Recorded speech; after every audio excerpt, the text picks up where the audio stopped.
You again. How you doing, buddy? Good morning, best buddy. Good morning, best buddy. Best buddy reporting in. Breaking news, best buddy in the studio. Best buddy, yeah, buddy. Hey, That's your buddy. That's right. Maybe the... all this Russia collusion stuff shines. We call ourselves Canadians, and everyone gets along. You know what I mean? I don't think that works. I don't think that. I've heard that they now argue in Canada. That's how crazy the world has gotten. What? The world has gotten so crazy they now have arguments in Canada. Dude, say it ain't so. Yeah, it's true. It's true. Say it ain't so. And I mean that. There was a. Did you see the Jordan Peterson versus the Slavlan Rakovic guy? No, I saw like Did you see that? About 5 to 10 minutes of it, man, and I didn't get much more into it other than that. You know, it's really difficult because they didn't subtitle it in English, and that dude has a really thick accent. Yeah, it was tough. Yeah, It was, and he kind of had a lisp too. I'm not like trying to make fun of him, but he was very difficult to understand. He was like a Dutch/French speaking person, very thick accent. But I thought it was really cool that they sold out Toronto's, or I think it's Canada's largest, like concert hall type place for an academic debate of capitalism versus Marxism, and the tickets at one point on like StubHub or something were selling higher than the Toronto Maple Leafs playoffs games, which is insane, right? I feel like we're in the 1800s again when people are paying like $150 for an academic debate ticket, you know? Hey, real quick, we reference Jordan Peterson a lot on the show. By we, I mean me or you or Nick when he's on here. Or He is a person. Yeah. Well, thank you. Yes, he is a person. He's not just an idea. How would you describe Jordan Peterson to the audience that hasn't? I describe him sometimes. I bring About him up 5'8". He's Canadian. Canadian. Right? He's got the salt and pepper hair. Salt and pepper hair, close-cropped yes. haircut, right? A million YouTube followers. Right. Not a New York Times best. He look the way He's the return of principled secular rightism. right. That's what he kind of pushes, right? Like a right-wing philosophy, but from kind of a secular point of view. Even though it touches religion, calls upon religion. But it's, or maybe academic is a better way to put it instead of secular. Yeah, like an academic, philosophical, right-leaning person who writes books and talks. Yeah, and I think the best way I've described him too is he's one of these guys who's been sort of forced into the intellectual dark web. His whole rise to prominence, the way I saw it, was when Canada was trying to push that the same thing California was trying to push. I don't remember the law, but they were ratifying some kind of UN thing that had to do with gender pronouns. Yeah, it had to do with transgender rights and gender pronouns and things like that, where if you miss, I've always tried to figure out a way to mislabel, misgender, miss whatever, dead naming. pronoun. There's slang words, and then there's like academic terms. And I think the academic term is dead naming. But that's when you misgendering. That's probably the most broad way to put it. But it was a law criminalizing for certain people, not everybody. I think it's if you were in positions of authority or something. And one in California, for example, was the one if you're dealing in the realm or the field of medical care, and that was anything from a hospital to your normal medical provider to or a psychologist or a psychologist. Yeah, someone you're sitting down to talk to. Right. Yeah. Yeah. And if you misgender or mislabel or dead name, as you were calling before, in California, I believe you could face a $5,000 fine or up to a year in jail. Canada was something similar, and Jordan Peterson rose to prominence by basically questioning, wait, is this something we're going to accept as society? It has nothing. Jordan Peterson's whole thing was it has nothing to do with mislabeling and misgendering or dead His naming. line was the compelled speech. Yeah, it's one thing for you to penalize for me to say something. It's another thing for you to compel me to use words, and if I don't use those words, then I can be thrown in jail. Right. Which I thought was fair. He's like, this has no precedent in British common law. You know, almost 1,500 years. The legal tradition we lean on. By no precedent, he means there's no precedent of accepting coercion of speech. Right? I mean, there's not since the Magna Carta, not without a war. Plenty of precedent of not accepting coercion of speech, of not being coerced into accepting government speech on any behalf. Sure. Right? But it's a whole nother thing to say you have to affirmatively use your speech in a certain capacity or you get thrown in jail. Right. Yeah. Hey, by the way, Facebook, they just said a second ago, volume's pretty low. Ray said that on Facebook. Facebook, Ray has the volume now. I tried to mess around, tweak with that during the breaks. By the way, too, quick housekeeping thing for the Real News folks. Appreciate all the prayers for my father. He's doing well. Surgery went just fine. I don't want to get into the details of what ended up happening, but he apparently disconnected some ligament that connects a bicep to something else. Anyways, point being is he's doing just fine right now. I'm going to start PT in the next couple of days, and that's probably going to need a bit more prayers there. But he's Rick, man. He's the Rick. He is. He's Rick's on the mend. Rick. That's right. The Rick's on the mend. I'm glad to hear that, man. Yeah. Good stuff. Your Rick is one of the best. That is very true. Yeah.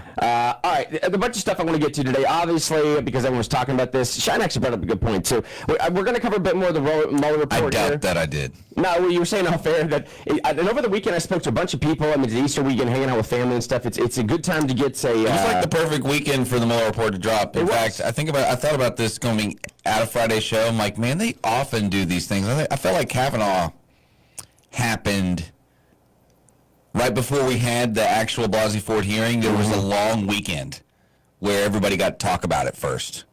I feel like we keep having those where they like time it so we can all kind of discuss it, hopefully diffuse some heated opinions about things. But yeah, everybody had a long weekend, a holiday weekend, in order to kind of work out some of the frustrations, talk about it. Yeah.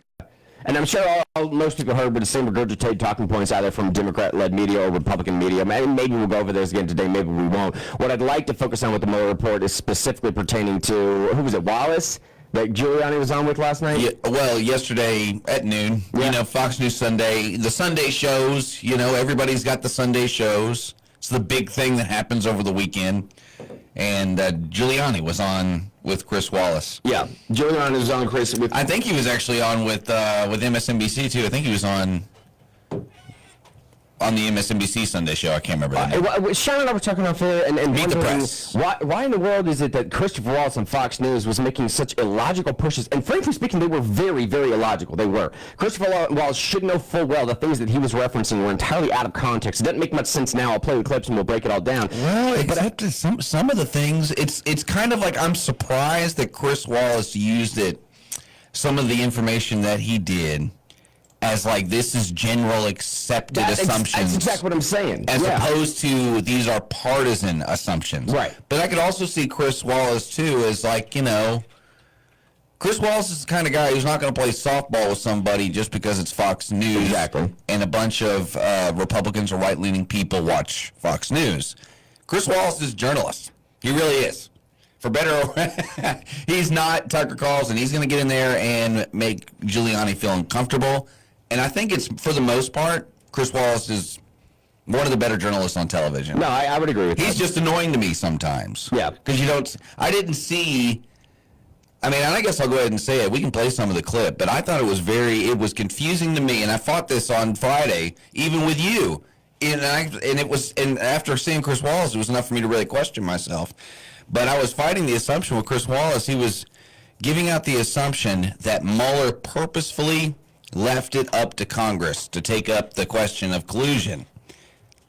And I thought that was more of a partisan talking point, because Mueller wrote the report for Barr. There was a confidential report. There was no way him writing it knew that it could have gotten to the public or Congress.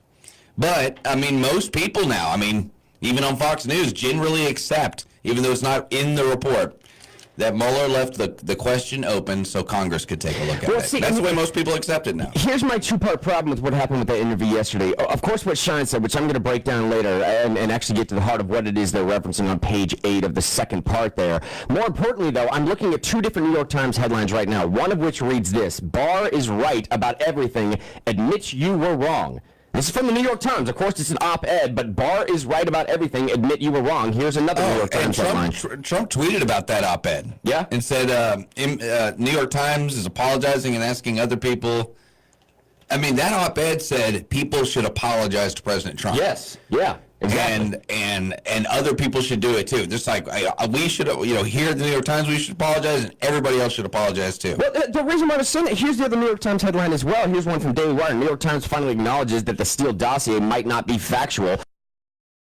referencing is this New York headline here, New York Times, Mueller report likely to renew scrutiny of Steele dossier. Now, what they're talking about, and the reason why I think Fox News plays a part in this as well, we all realize that 2 Pulitzer Prizes were given out, right? 2 Pulitzer Prizes were given out to different publications specifically pertaining to their coverage of the now verified as a Russian conspiracy, because collusion is not a real legal term, Russian conspiracy hoax. And that's what it was. But they gave Pulitzer Prizes to covering To the New Russian York Times conspiracy and stuff. Washington Post, right? And And Jeff Zucker got the Free Speech of the Right, Year award or right. some garbage like that. Jeff Zucker got CNN, right, who yeah. runs CNN. I mean, just like a month ago. Yeah. Got like the Free Speech Award. And I'm thinking that it's one thing to claim for myself or Shyne or some political pundits to claim that journalism is dead. It's a totally different thing to see the writing on the wall when journalists themselves are now claiming that journalism is getting close to being dead. And I think someone like a Wallace over at Fox News, who I agree is a consummate journalist, right? Yes, He's a yes. guy who tries to do the best job possible. I think he's trying to see that writing on the wall and saying, man,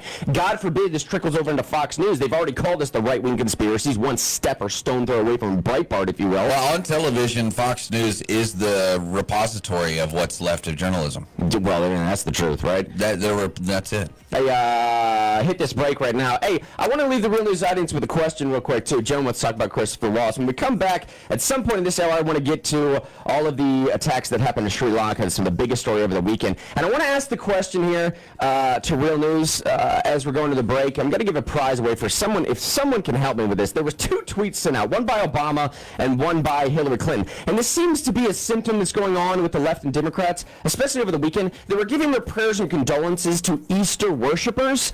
Easter worshipers. It was a very convoluted term that I was trying to figure out. Is there a better way that we can describe Easter worshipers? Maybe like a one-word phrase or something? Call in now, and if you can think of another word for Easter worshippers, you can win the prize. 865-888-8255. If you can think for another word for Christian worshippers, call us now. Let's do that. Let's give it. You win the prize. Roz, let's give away a family 4-pack of Smoky tickets, yeah? All right, if you can call in and tell me a one-word phrase for Easter worshipers. And you don't even have to phrase it in form of a question. You don't. Yeah, you don't. No. Don't even have to phrase it in form of a question. 865-888-TALK. 888-8255. Hit this break. Be right back. Been talking to myself forever. It was an Americanized Chinese accent. Thank you very much. Oh, that's way too low. Oh, that's good.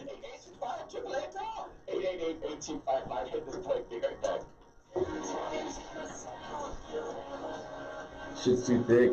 That's crazy clipping. It was an Americanized Chinese accent. Thank you very much.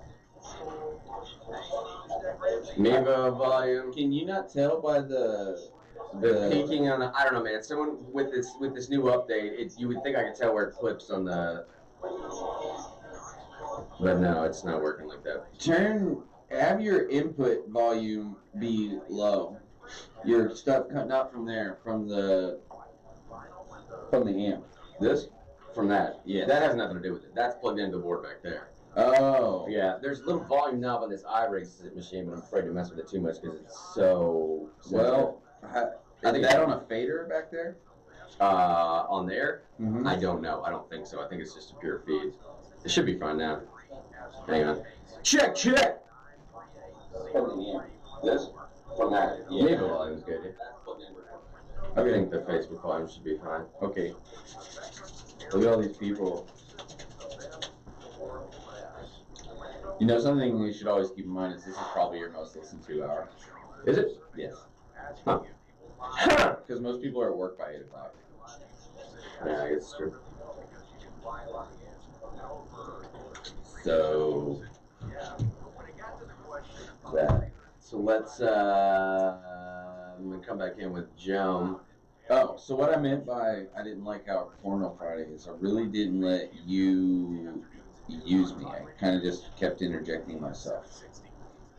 Didn't defer to your hostiness. Oh, And I didn't like that. I felt like I was stomping on you a little bit.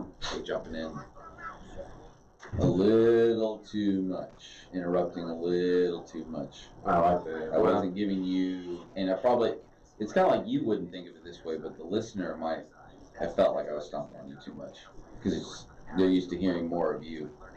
Well, you know, man, getting back in the radio driver's seat. Get a little bit hype. Ain't no problem with that. Hey, Ray, whoever's on Facebook, when we go back live, actually, let me just do it this way. Hang on. Go online now to MrElectric.com. Traffic from the FMT Insurance Studios of Talk Radio 92.3 and AM 760. Some of the longer delays right now, developing westbound bogging down through downtown. Good shape so far. Most sections of Middlebury Pike and Kingston Pike. It looks like you're on time so far. Airport traffic, Alcoa Highway, they're getting ready to kick up that work again at Alcoa Highway south of the Reserve Center. How about Smokies baseball? There's going to be a double header this afternoon. Smokies baseball. 5:30 this afternoon. Details outlined at smokiesbaseball.com. Monday on Real News, we talk about how the day of Monday is the most hated day in the week, and are its feelings hurt? Does Monday need a safe space from the rest of the weekdays? Poor Monday.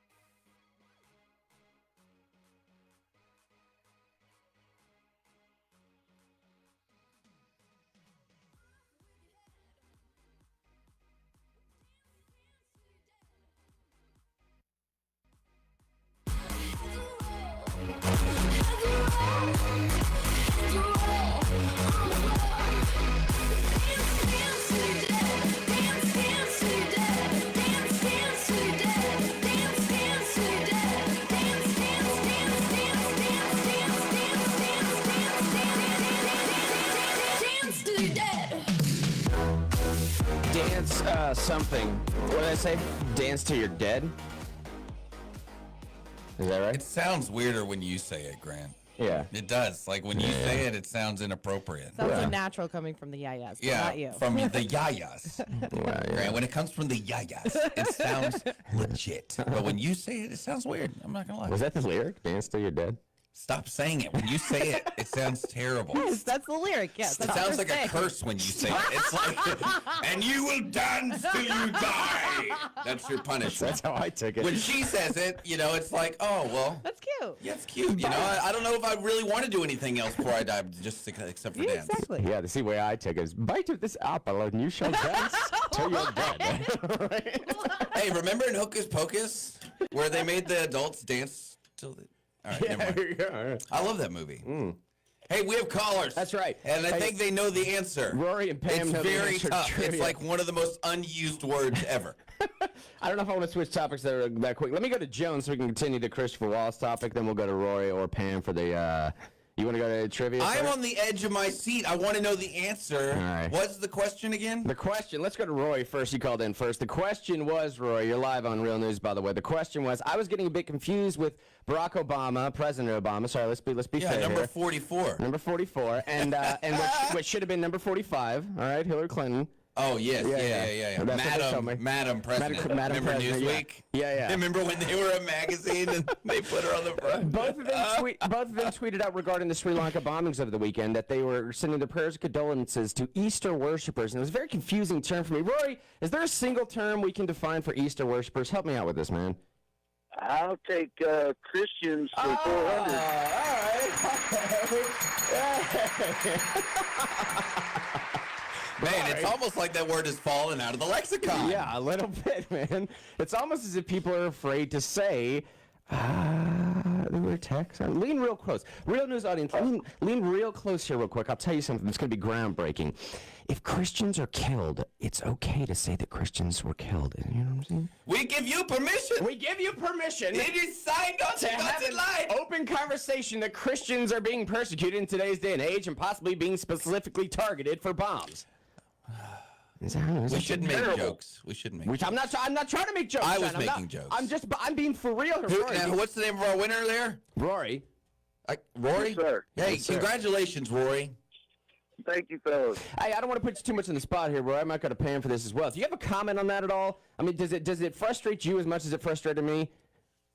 Well, it's expected coming from Obama and Hillary. I don't believe either one of them believe in God, so kind of a, for the course, I reckon. It's disappointing a little bit because it wasn't just from them. It was also in the media as well. There was kind of a downplaying a little bit. And not that there is a keeping score at all, and every life is precious. It really is. I believe that. But there were the amount of people who died in Sri Lanka yesterday was 400% more than the folks who died at Christchurch. 400% more deaths. Terrible. And I know it's kind of a manipulation of statistics, but it's not a contest. It's not a contest, but I felt like it was downplayed and definitely didn't get, I don't know, 10% of the coverage that the awful, terrible Christchurch massacre did. And we're not sitting around scrutinizing when we don't even know the name of the guy who put the attack together yesterday. And Al Jazeera said that it would be Islamophobic to put out his name or to say that what his faith was, which we know now to be Islam. Yeah. Roy, by the way, I appreciate the call, and I'll put you back on hold so Ross can get your information, all right? All right, thank you, fellas. You have a good day. Sure. Thank you.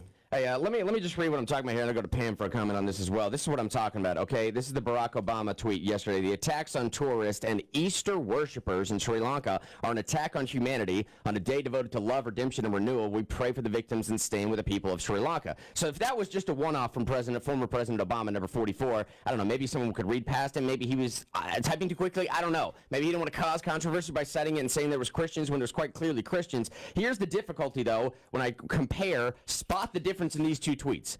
Spot the difference in these two tweets, if you will. This is Hillary Clinton. My heart breaks talking about New Zealand. My heart breaks for the New Zealand and the global Muslim community. We must continue to fight the perpetuation and normalization of Islamophobia and racism in all of its forms. White supremacist terrorists must be condemned by leaders everywhere. Their murderous hatred must be stopped. See, that was a multifaceted, multi-pronged tweet there. It had the we feel bad for the victims, condemnation for the people who committed the massacre, and the ideology that committed the massacre, right? Right. Yeah? Now, are we comparing and contrasting? Now we compare and contrast. That was Christchurch. That was in Christchurch. New Zealand. Yep. That was about a month and a half ago. Now here's Hillary Clinton over the weekend. On this holy weekend for many faiths, we must stand united against hatred and violence. I'm praying for everyone affected by today's horrific attacks on Easter worshipers and travelers to Sri Lanka. I know Passover's this weekend, but wasn't that a little low? I know. Wasn't that a little low? What, right? I mean, that's what I'm trying to figure out, too. I was actually asking my wife last night. I mean, it's Passover. She's talking about Jewish and Christians. Right. That's what she's talking about by many faiths. But I really feel like that was a little bit of a low blow. No, and that's what I'm saying too. I was actually asking my wife about this last night. What am I missing something here? A holy weekend for many faiths? Now I get it. I understand what you're saying, Shyne, and I understand the reference here. But a holy weekend for many faiths. This is quite clearly directed towards one faith. The attacks obviously are directed towards one faith. If we go from Friday all the way to Sunday, we're probably talking about a single faith here, as in the grand scope of the three world faiths. Well, I don't remember any synagogues getting blown up yesterday. No, I don't either. I don't. It's like, yeah, I know Passover's this weekend too, but nobody. You're the one who brought that into the conversation, Miss Clinton. Right. It had nothing. What happened yesterday had nothing to do with Passover. Right. Had nothing to do with it. Nothing to do with it. And Easter worshipers, man. Easter worshipers. Hey, at least Rory is brave enough to say the word Christian. Yeah, at least Rory is. Hey, it's 7:31. We got. You're gonna get shadow banned though, Rory. Yeah, you are. You've violated terms of service. You have violated terms and services of life. Of life. Of life. Of the life simulation that we're of in. life. Yeah. But look at this, and the reason why I started with the Christopher Wallace stories, we're going to jump back into that with Joan probably after Pam's comment about this as well. This whole thing for me is all encompassing of just the media outlets of where we're going right now, of what media is allowed to say, what they're not allowed to say, and I say allowed because of PC culture sort of dictating. I think allowed is acceptable. Totally the right phraseology to use. Yeah. Because there are things that aren't going to get you put in jail, but there are things you're either allowed to say or not allowed to say, because you will be. I hate to use a whole bunch of social media metaphors, but we live in social media now. That's what daily life and walking around outside a computer is too. You'll get upvotes if you downplay Christianity, and you will be downvoted if you upplay it. And, that's in an what it attack is. like this that happened over the weekend in Sri Lanka, 7.2%, last stats that I looked at, 7.2% of Sri Lanka consider themselves Christian. I think 6.1% are Roman Catholic. And if you have 7.2% of the population, clearly it was only Christians that were targeted here, or at least Western travelers to some extent if you're talking about the hotels. But the churches in particular were only Christian churches. The vast majority, something like 80% of the population is Buddhist. So Yes. if it's 6 or 7% of the population that were targeted with these bombs, we're obviously talking about Christians, quite obviously talking about Christians. What is the fear from claiming that it were Christians that were attacked? That's statistically, factually true. You know, she doesn't want to tag Jesus on Facebook, you know. Just doesn't want to do that. Well, we can talk about that. Why would someone do that? Yeah. Why would someone do that on tragedy? We can talk about that when we get back. Also, when we get back, you don't even know where Sri Lanka is, and we will tell you. That's true. You don't. I promise you, you don't, and we'll tell you where it is when we get back. 7:33, be right back.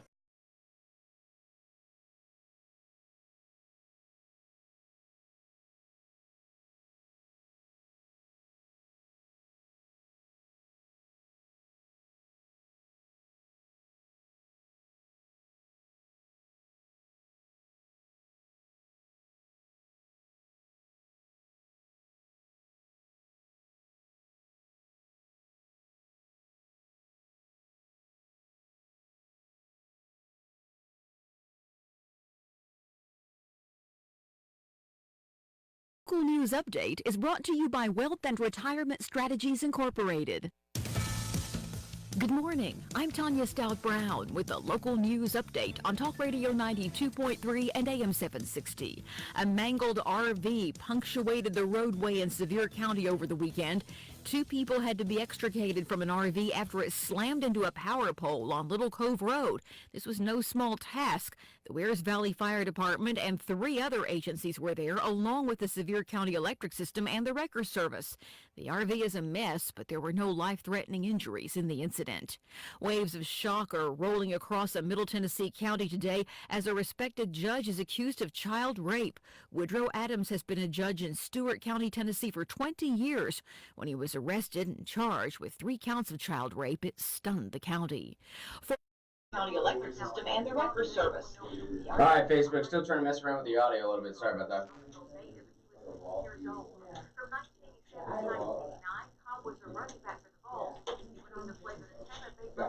Thank you so much. And as always, you're just awesome. Yes. She said she has no control over the volume from that. That's all right. Where does it come from? That I don't know. It looks like it's coming from the headphone. Yeah.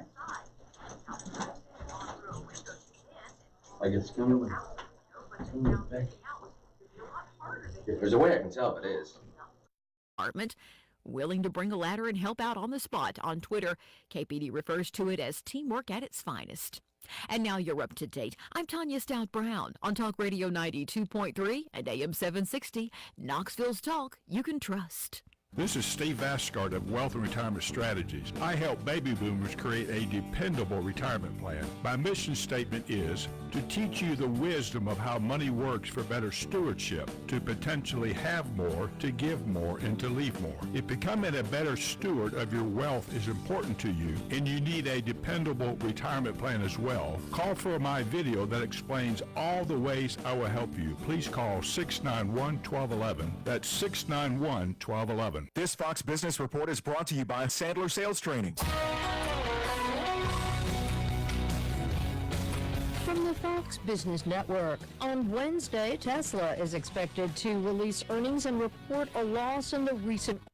Today, CEO Elon Musk will be talking to investors about Tesla's latest efforts to develop self-driving cars. Negotiations between Stop and Shop officials and the union that represents 31,000 striking workers resume. They're trying to settle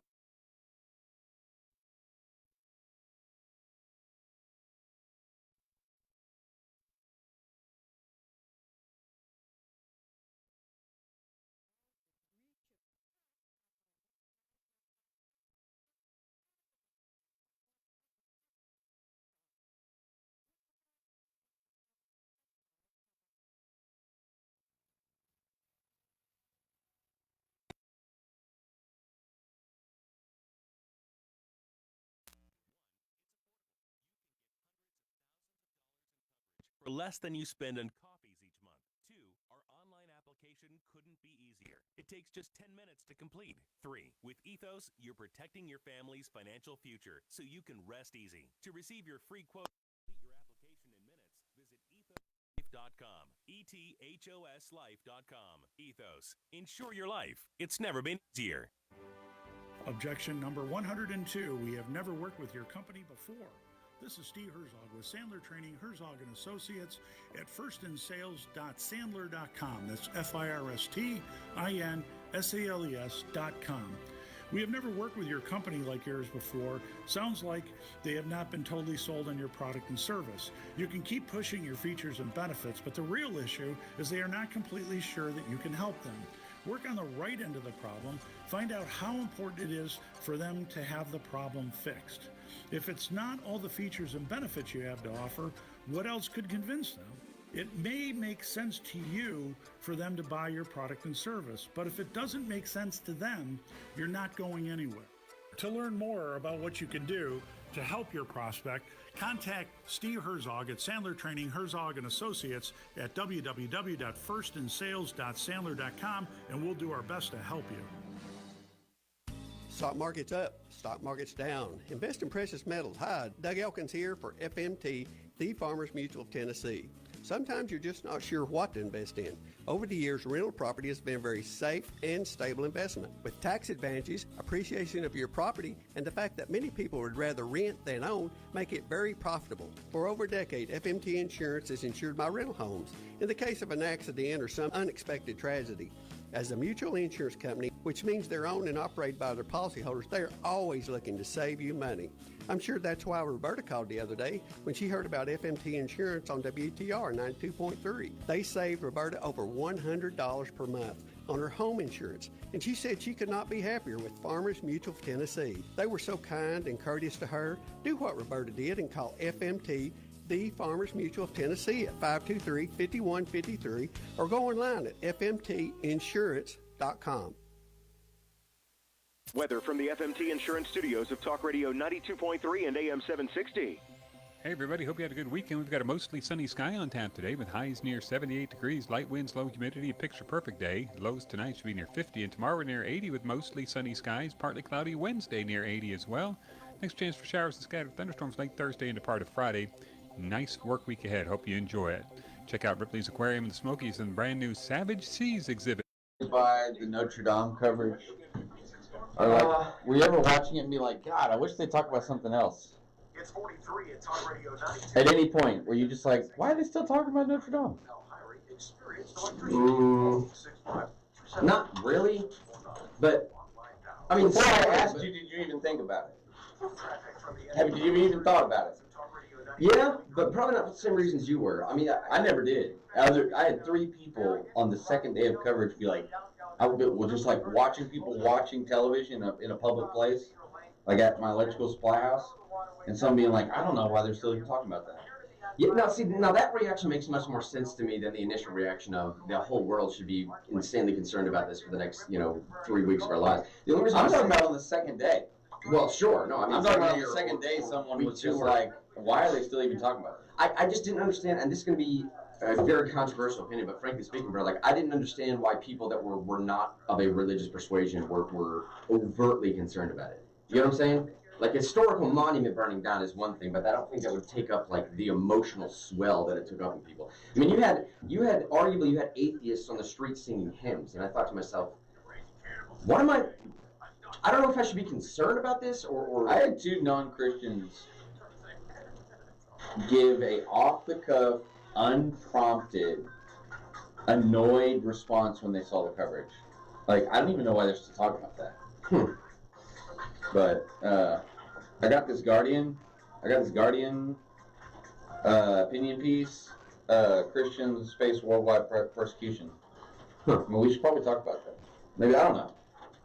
But we should go to the Chris Wallace thing with Joan.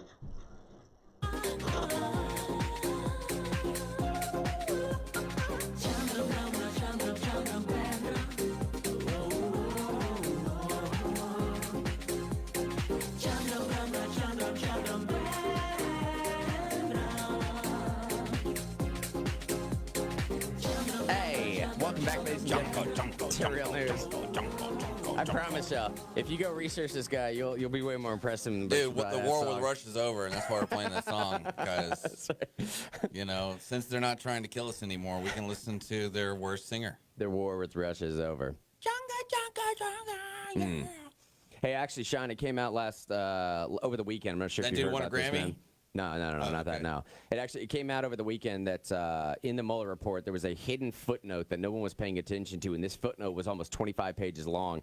In this hidden footnote, it actually indicated that the Trump campaign hired a former British spy to go meet with Russian oligarchs, Russian parliament members, even actually have some tacit conversations with Vladimir Putin. Now, he garnered this information to use his opposition research against the Hillary Clinton campaign. Now, this British spy actually came back to America, worked with a private law firm, gave this information to the private law firm, and then the Trump campaign actually used campaign funds to pay that private law firm to get that information, then disseminate that information to media sources in America, specifically to influence the outcome of the election. Oh, my. I know.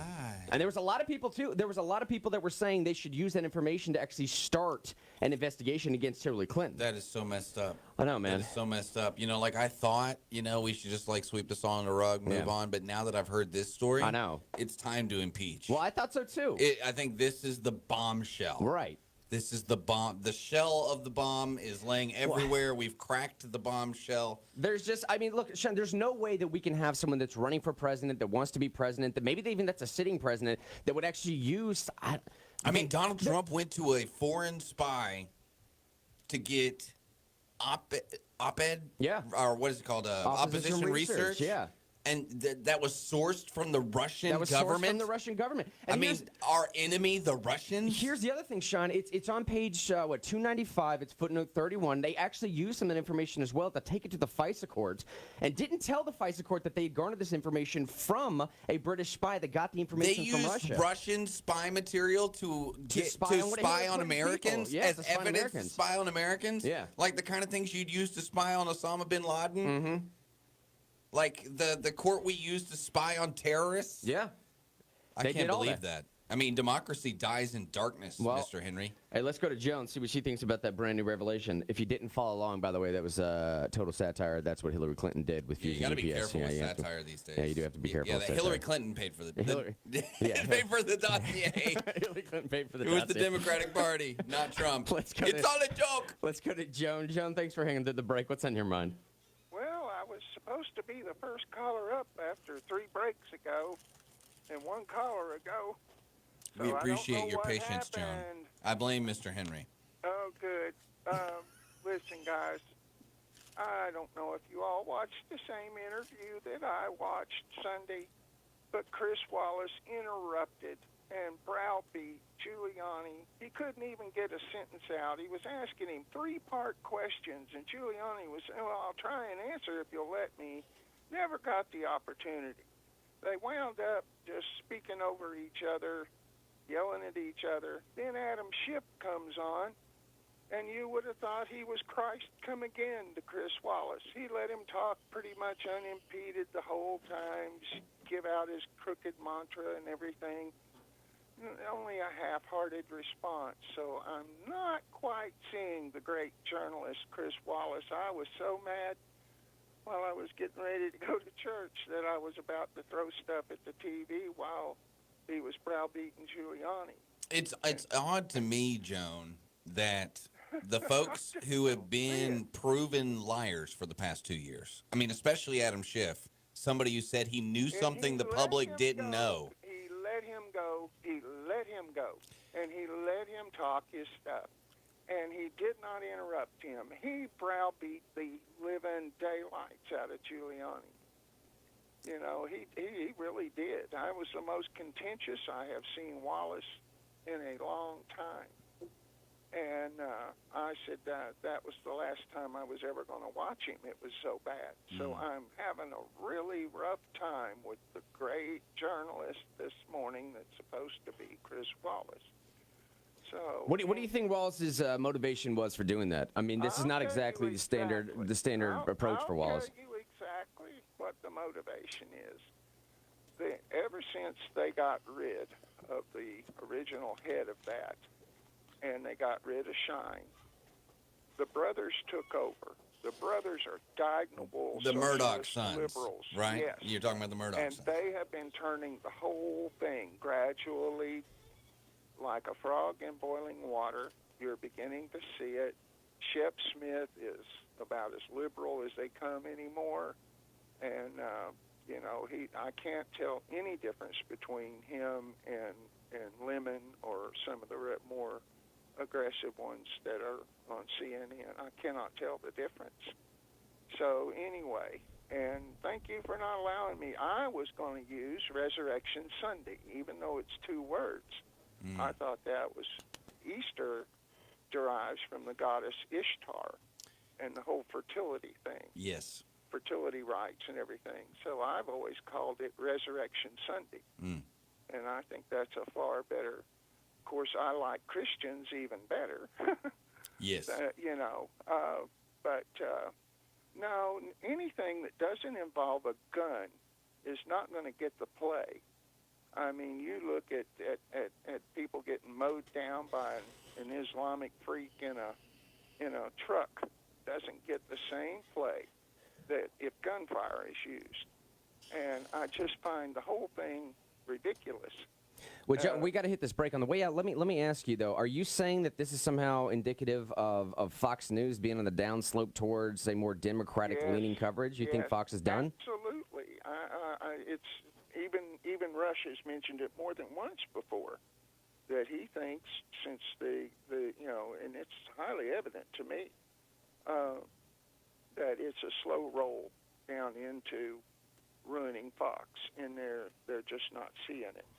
They're reaping the benefits like somebody removed. They want what they want out of the network, and they realize they've got to slow roll it a little bit. But I've seen Wallace do this on more than one occasion here recently in the past few Sundays when he's got, somebody from the right and somebody from the left. Well, let me clarify the question. Are you saying that Fox News has a concerted effort to lean left, or are they just trying to save their advertising dollars? Do you get what I'm saying? Like, are they trying to remain relevant, or are they trying to... Well, this is also coming on the heels of CNN and MSNBC losing between 50% and 20% of their average viewers on the daily. And they also just had that Bernie Sanders town hall. I think to a point they're trying to be the CNN of the 90s. I think so too. I'm in absolute agreement. I think that these brothers, like I said, greater minds than mine, have come up with this, and so I'm leaning with what their thoughts are, particularly Rush Limbaugh, on this. That yes, the brothers are dyed-in-the-wool liberal socialists, and they are slow-rolling Fox into oblivion. And they're not going to see what they've done, I'm afraid, until it's too late at this stage of the game. Because you don't... I mean, he asked Giuliani clearly, twice. He asked him 2 3-part questions. Giuliani got part of a sentence out on both occasions, and he went to getting highly contentious with him. Wouldn't even let him make a coherent thought out of anything. And Giuliani was to the point of saying, if you'll give me a chance to respond, it's kind of complicated. Yeah, he kept asking Giuliani questions about, hey, can you put this in context? Giuliani was trying to put it in context, and he never gave him the opportunity to put it in context. But then you turn around and you watch how he placated and cajoled with Adam Schiff, and it was like bipolarism on steroids. It's super weird to me that the accepted narrative comes from somebody that has been lying for 2 years, and the person who's questioned is the person who's not on the side of the liar for 2 years. It's so weird. This footnote that you guys were talking about in the report, now, were you being facetious? Oh, yeah. Yes, we were talking about the Steele dossier. Steele dossier, that's exactly what we were trying to make it sound worse by tying it to Trump, because everything that has to do with Trump is the end of the world. I was also trying to make a simple case that if anything, even resembling what we now know to be factually, empirically true about Hillary Clinton were even suggested about Trump, we would already have impeachment proceedings started. Here again, here's what I believe, just like Levin said. The first part, highly obvious, no collusion. The second part was a political diatribe. It was she said about this, or he thought this about this for the entire length of the volume, and most of it coming from McGahn. And here's the problem I've got with Shapiro, and just quite frankly, a whole lot of people. It is so easy to sit back and be so dadgum dispassionate and cold. Well, the president, he mouthed off about this, and he did that, and he did this. The man was under attack. A lot of people say 92% negative coverage. I think it's more like 98.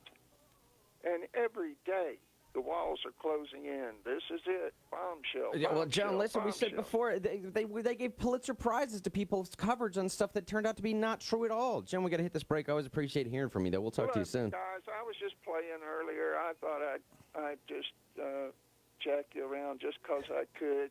All right. Well, we appreciate your playful nature, Let's John. all have a good cup of coffee to Daffy Duck's butt feathers. That's I totally agree. Couldn't have said it better myself. All right. Love you too. Talk to you later, John. There goes Yeah, there John. were a few never Trumpers on Friday who just had to get a little dig. Yeah, they did. And Shapiro was one of them. He was. Bless his little Jewish heart. 7:54 hit this break. Happy Be right back. Passover, buddy. He said, "Bless his little Jewish heart." That's funny. But why? We don't know.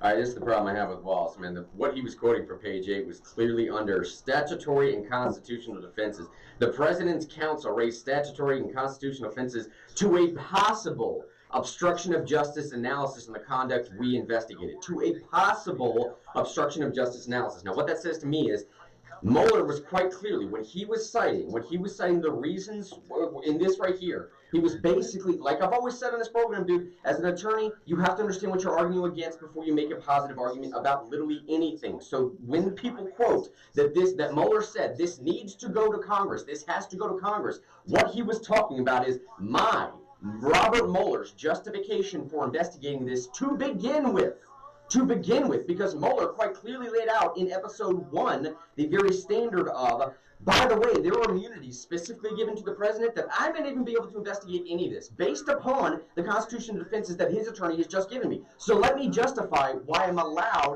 constitutionally allowed to look into this. None of this was ever meant to be implicated. Oh, by the way, at the end of this is meant to go to Congress. This whole thing was, this is my constitutional authority to look into this to begin with.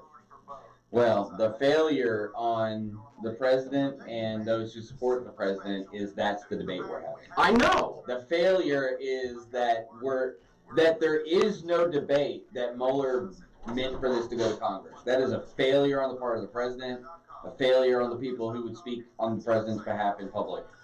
That there's not even a debate about it.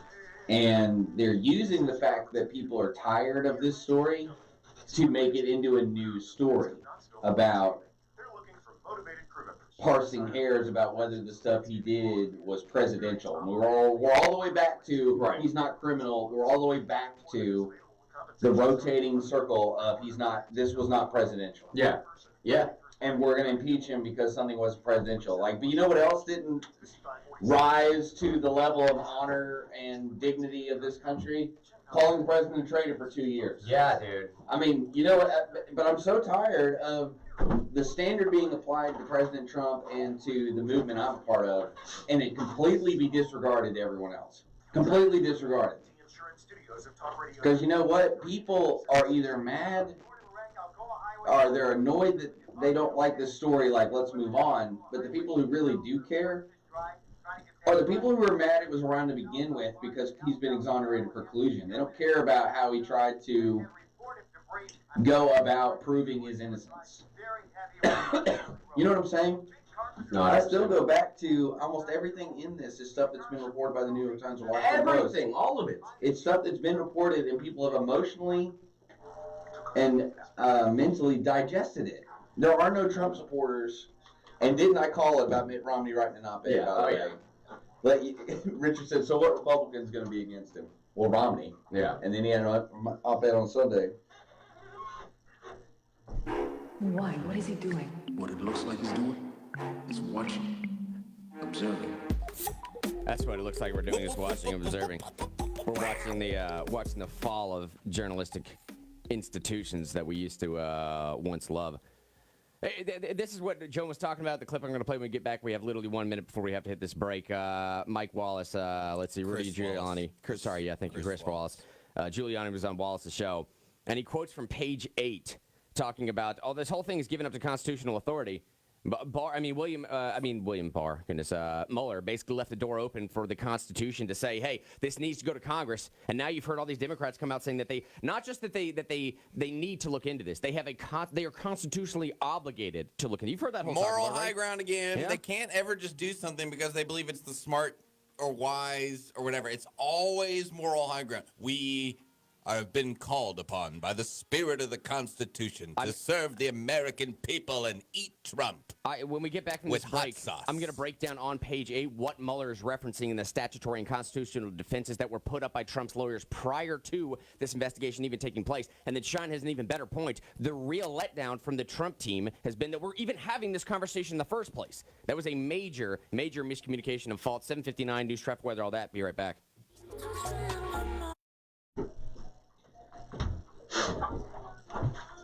What about the FBI arresting that leader of that group that's been stopping illegals? Sounds good. What about the FBI arresting the leader of that group that's been stopping illegals at the border? Yeah, that was weird too, I know. I don't know what to make of that yet, though. Well, when that Facebook video got released, you remember the Facebook? Yeah. Okay, so they saw the leader of that group had a firearm on him, and someone in Media Matters found out that he had a felony. So they reported that a guy with a felony had a firearm on him to the FBI. So the FBI arrested him for being a felon who was in possession of a firearm. Wait. Are you talking about the same one where two U.S. people? No, those are a different story. Okay.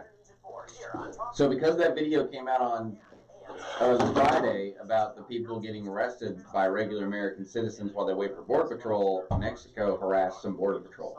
Right, okay, I got you. But I'm saying the regular citizens, their leader, was seen on camera with a firearm, and literally Media Matters called the FBI and said, that guy has a felony. You need to arrest him. He had a firearm in that video. They didn't arrest him for stopping illegals. People do that all the time and have been doing it for years. You know what I mean? Like citizens arresting illegal immigrants and calling Border Patrol. Yeah.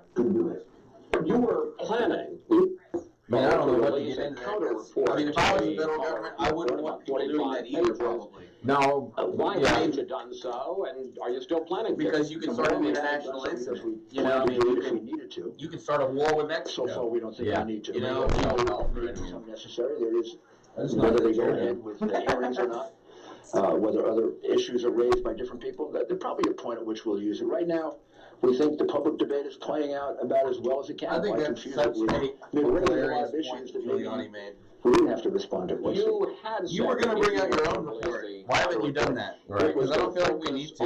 Because he basically said the public is on Trump's side enough. We don't feel like we even need to try. They're having a good day. I'm having a good day. Which I think is important because I think he's right. I think he's right. Resolution, no obstruction. You know what I'm saying? I think 100% right, man, because they've been telling Democrats for years at this point that don't worry, we're going to get where he's leading out of shifts. And I want to pick up on the report. Volume 2, page 8. I agree with that. What's crazy though is like I said, Adam Schiff has been lying. Apply the obstruction laws to the president's corrupt exercise of the powers of office accords with our constitutional system of checks and balances and the principle that no person is above the law. So Mueller invites Congress to look into this, and the president, in terms of Congress, hasn't been exonerated at all on the issue of obstruction. You never get exonerated. I mean, the standard, first of all, one of the main things that infects that report and makes it a warped report, page 2, the standard.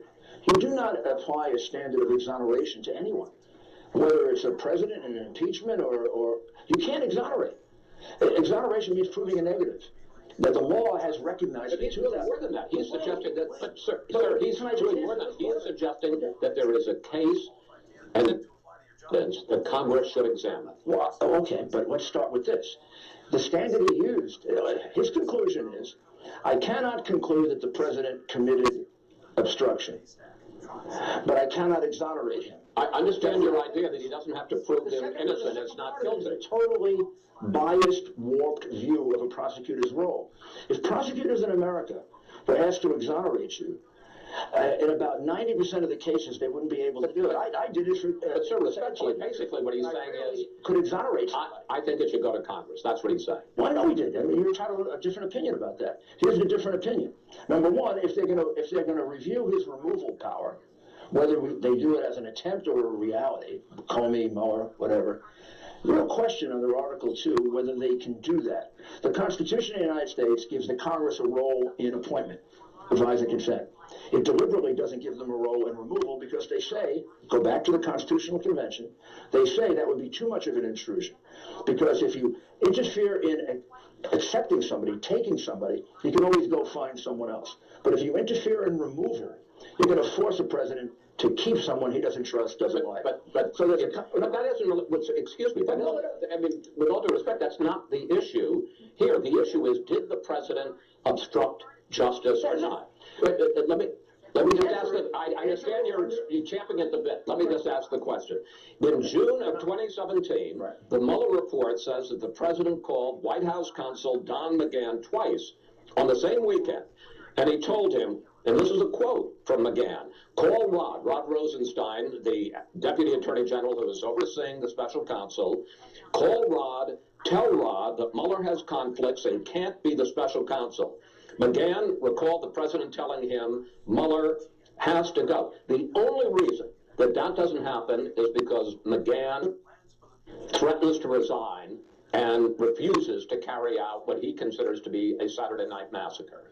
Okay, now you want my answer? Yes. And you'll let me give it?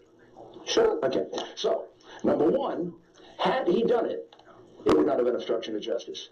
Because there were very good reasons to fire Mueller, and the president has the absolute plenary power. What was the reason to fire Mueller? He's only been in the job a month. Mueller hired a staff in which he had people that I would find very, very questionable as people that should be investigating Donald Trump. He hired the chief counsel to the Clinton Foundation. Absurd. He hired someone who had been a very, very strong partisan of Hillary Clinton, been at her going away party, whatever that was, and had a history of ethical misconduct, unethical. But according to the Mueller report, Can sir. I finish, Chris? It's a complex answer. He asked a complex question. I got to give a complex answer. I mean, there are a lot of reasons why it was. Well, okay, but I understand what you're saying is that the investigation was biased. Okay. Okay, I know you don't want a long answer, but, you know, in fairness... I understand what you're saying is the investigation was biased. No, what I'm saying is you could perceive it that way. That would give you a good faith reason to fire him. And also, he demonstrated in the case of Comey that he could fire someone and did not interfere in the investigation because immediately it was taken up by someone else. He told Lester Holt that he realized... Well, sir, I'm not asking about Comey. I'm asking about Mueller. I'm pointing out with his prior conduct, he removed Comey, and he said, I realized it'll lengthen the investigation. And now if he had fired Mueller, he would have expected somebody else came and took it over. The guy had conflicts of interest. The guy hired a highly partisan, biased... It also had come out. I understand you're trying to make the case, but we do have limited time here. I'm trying to tell you there's an alternative explanation. There's another alternative explanation which Mueller makes. And Mueller's explanation is that 2 days earlier, the report has come out in the paper. But it's also, if you're a journalist, it's not up to Chris Wallace to decide what is... For the first time in this investigation... reasonable or unreasonable. It's up to Giuliani to make that case. I'll say that. That's why I put it squarely on Trump and his team. It is a failure. And it would...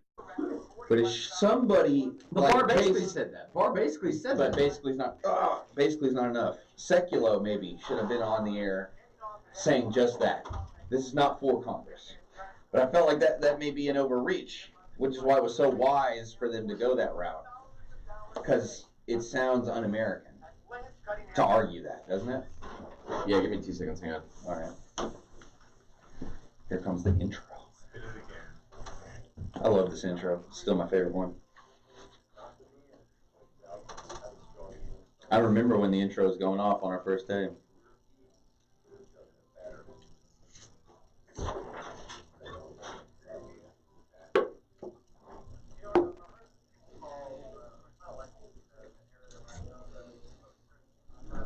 And lately there's been a lot of coverage in the real news about the growing and booming business of creating fake news. Well, I don't know. Maybe he's watching CNN fake news. What do you think? You are fake news. Sir, go ahead. Let us return to the fight.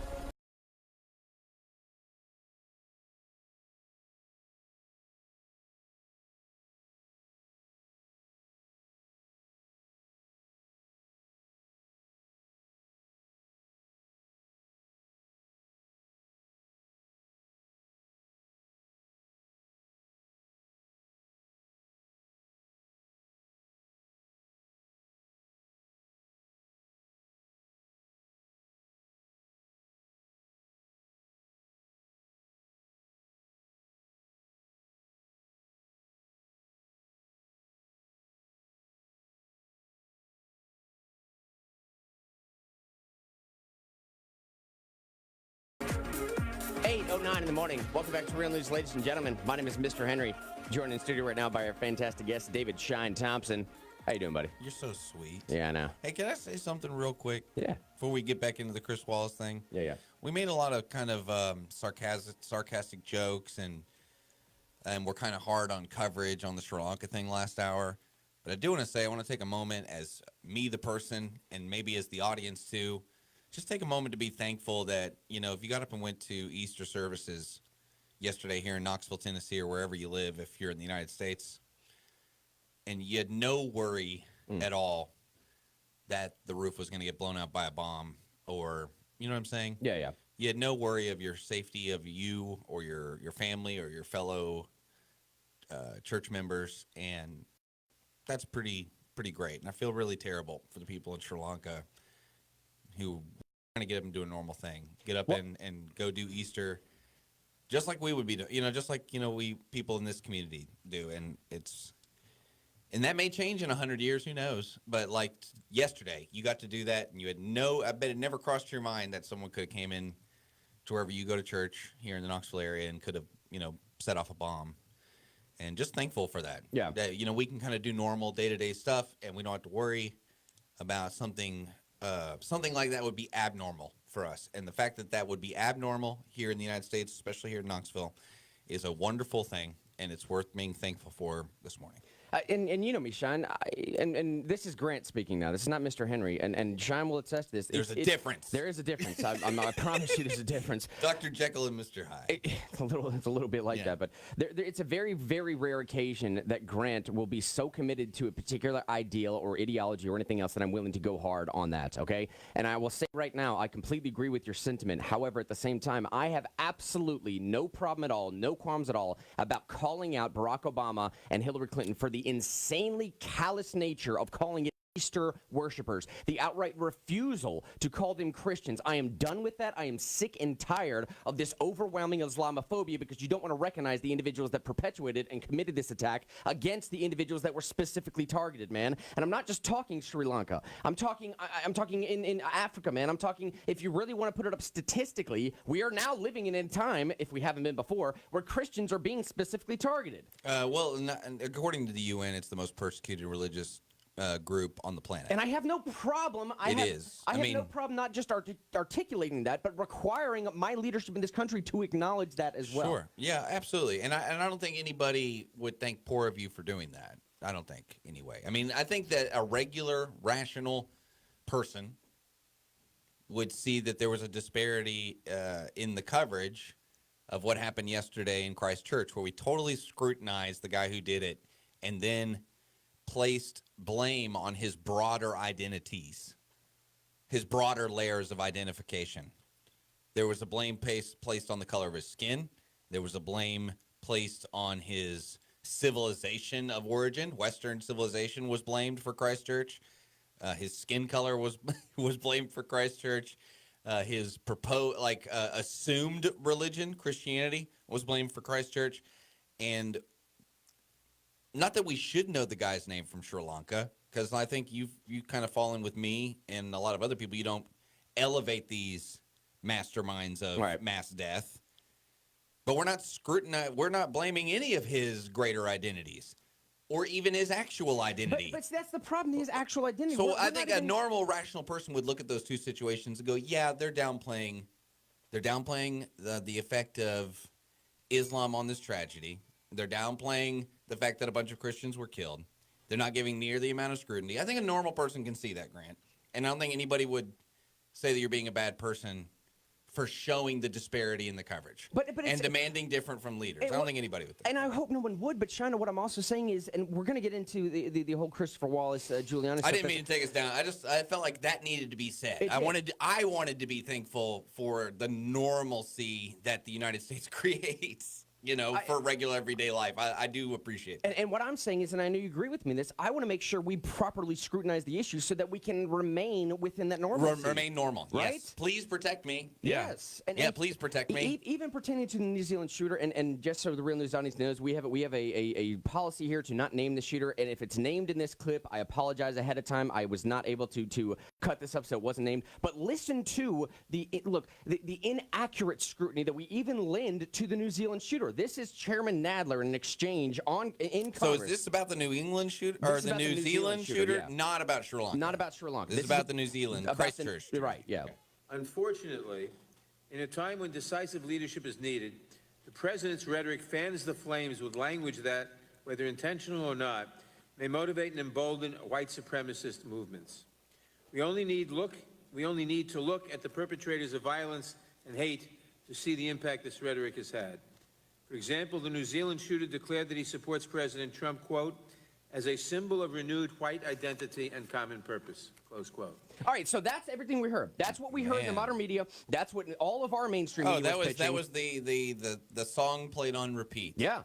That was Nadler repeating the same regurgitated talking points to Democrats. Listen to this response from a New Zealander. As a child of Holocaust survivors, I personally felt the horrors of unbridled anti-Semitism. I was born in a DP camp in Germany. Grew up without the loving presence of most of my grandparents, aunts, uncles, cousins, whom the Nazis murdered. A front page article in the New York Times Friday headlines, bias is shared by extremes of the right, left, and Islam. We should keep that in mind. The Tree of Life synagogue murderer was a neo-Nazi who hated white President Trump for not being anti-Semitic, called Jews in the Trump administration a kike infestation. The New Zealand mosque murderer was actually a left-wing, self-described eco-fascist who also published a manifesto praising communist China. Do you hear what I'm saying, Shyne? It was a little more objective, wasn't it? Do you hear what I'm saying? This guy wrote a manifesto praising communist China and excoriating President Trump because he wasn't white supremacist enough. Because he wasn't an actual neo-Nazi. Because he didn't hate Jews. One of the sadder parts about the Christchurch thing is they identified him with things that were not him. They made a straw man about somebody there was no need to make a straw man about. Like, this was a bad guy. Right. This was a bad guy. There was no reason to add on your perceptions about what a bad guy is and give him those specific characteristics. There was no reason to make him right-wing, Christian, or a Trump supporter. He was a big troll who, I guess, was a identitarian nationalist. It's like he Googled Republican meme, and whatever he found, he was just throwing out there. He threw out a PewDiePie meme, for goodness sake, man. But what I'm saying, we scrutinized this guy. We know everything about him. We know, and his manifesto was pushed all over the world. They banned websites in certain countries. Like, they banned 4chan in New Zealand, so we couldn't read his manifesto. His manifesto went everywhere. We don't know anything about the guy in Sri Lanka. And I think, like I said, Grant, I think a regular person, like people who listen to the show, know that there was a bias against this man's identity, all his various layers of identity in New Zealand. There was a bias against it, and it was made for political purposes to be amplified, and that the inverse is true with Sri Lanka. The political impact of this man's identity in Sri Lanka that masterminded these multiple bombing attacks across multiple square miles, we are not scrutinizing him at all. And I think that we're not scrutinizing it for political purposes. And I think everybody can see that. What's really unfortunate is no one, except for, you, is willing to stand and point and say the emperor has no clothes. There's no, there's nobody pointing out the disparity. Nobody in the New York Times, over the weekend. Nobody on Real Clear Politics or on Drudge or on FoxNews.com. Nobody is making the argument that there was a disparity in coverage for political purposes, an amplification and a de-amplification based on political purposes. but I think everybody knows. And I don't know where that goes, where you have everybody kind of silenced, afraid to call out the disparity in coverage because they're afraid of political backlash. That's weird, and it's a form of censorship in its own way, and a form of groupthink, which are dangerous within themselves regardless of the topic, because that means people can be mass manipulated without anybody stopping it. So I think it's terrible. I think it's awful, but I think that it is the new norm. And we'll have to just keep pushing back as much as we can. Well, but Shyne, what do Christians need to do? So that was kind of convoluted. I'm sorry. But what do we need to do? Develop a term called Christianophobia? Do we need to have some marketable term that's the same as Islamophobia to now be encamped in the same area of when an attack happens on Christians, you have to call it attack on Christians? I don't know why you need a new term to specify that. I don't know. Are we going to get all ad hominem in our defense? Well, I know. That's what I'm saying. I don't know. All I'm saying is I understand how dangerous some of the ramifications can be when there is an outright refusal for leadership in this country, and I'm talking the upper echelon of leadership, to call a Christian attack a Christian attack. You call it an attack on Easter worshipers. It's below low. Whatever low is, it's beneath even that. And they knew. Hillary Clinton and Barack Obama knew exactly when they were tweeting out exactly what they were saying, because they used the exact same terminology as the other one. Some think tank came up with Easter worshipers as opposed to Christians, so you specifically wouldn't have to denote that it was Christians. The other thing as well is when we get to actually sitting down and trying to discover the psyche behind the person that did New Zealand attacks, we're not even honest about that psyche, which then perpetuates. Well, yeah, he's a meme. He's not. We're not even talking about the real person. We're talking about the guy, the meme that he created, the meme of what the not real, right? Whatever he is. Right. He created a false personality in order for everybody to debate. But that means we're being misled by false memes as opposed to even considering. I don't know. We're genuine getting truth. confusing for everybody. I mean, but it's very weird, Grant, and that's what I mean by it's a form of groupthink. It's a form of mind control because we can't even use the right. We don't even know what right words to use in this context. I know. The language is so controlled. It's very, very odd. But like I said, I think people still see it. But I think there'll be a time when you don't see it, and the way that this stuff is covered will be considered normal. But I don't know what you do, because even what you said, even if you come up with an ad hominem to talk about Christian hating, they're going to say your white privilege is showing. Oh, of course. And like, I've never heard a privileged white guy in America seem so oppressed. That's what the other side would be saying to you and now. you know me, Shyne. Mr. Henry. You're so oppressed to Mr. Henry. Mr. Henry is always cognizant of the PC culture and where I should get into issues and where I shouldn't get into issues. And the fact that I need to come on air now and feel at all reticent to claim and say that this was an attack on Christians, I'm sick and tired Christians of that. are the number one persecuted group in the world. Everyone deal with that. It's not Muslims. It's not Buddhists. It's Christians are the number one oppressed group in the world. Almost 900 churches in France destroyed just last year. They're the number one in deaths. Most of the people who were killed in the Middle East from ISIS were Christians. Okay. Yeah. We'll just leave it there. 8:21, hit this break, come back to the race call. Number one in deaths.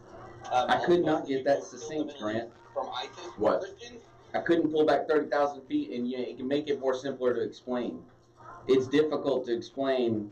What I was trying to do was normalize what you're saying, instead of making it sound like move the Overton window, so you didn't feel like you needed to be combative.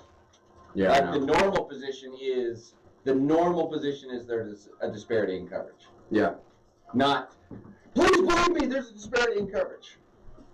Yeah, but I see that's what I'm at. Culturally, where I'm at that's now what you feel. Right, that's what I feel. Well, it's just like a few months ago when I was trying to get my liberal friends to agree it was never okay to use political violence.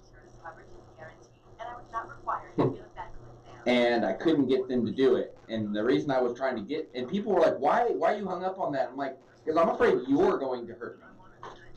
And I want to know, before I have political conversations with you, that you're not going to hurt me based on my political affiliation. Not like that I could get hurt by some random person, that I could get hurt by you in the future. Should I even be friends with you? You know what I mean? Should I even talk to you about politics?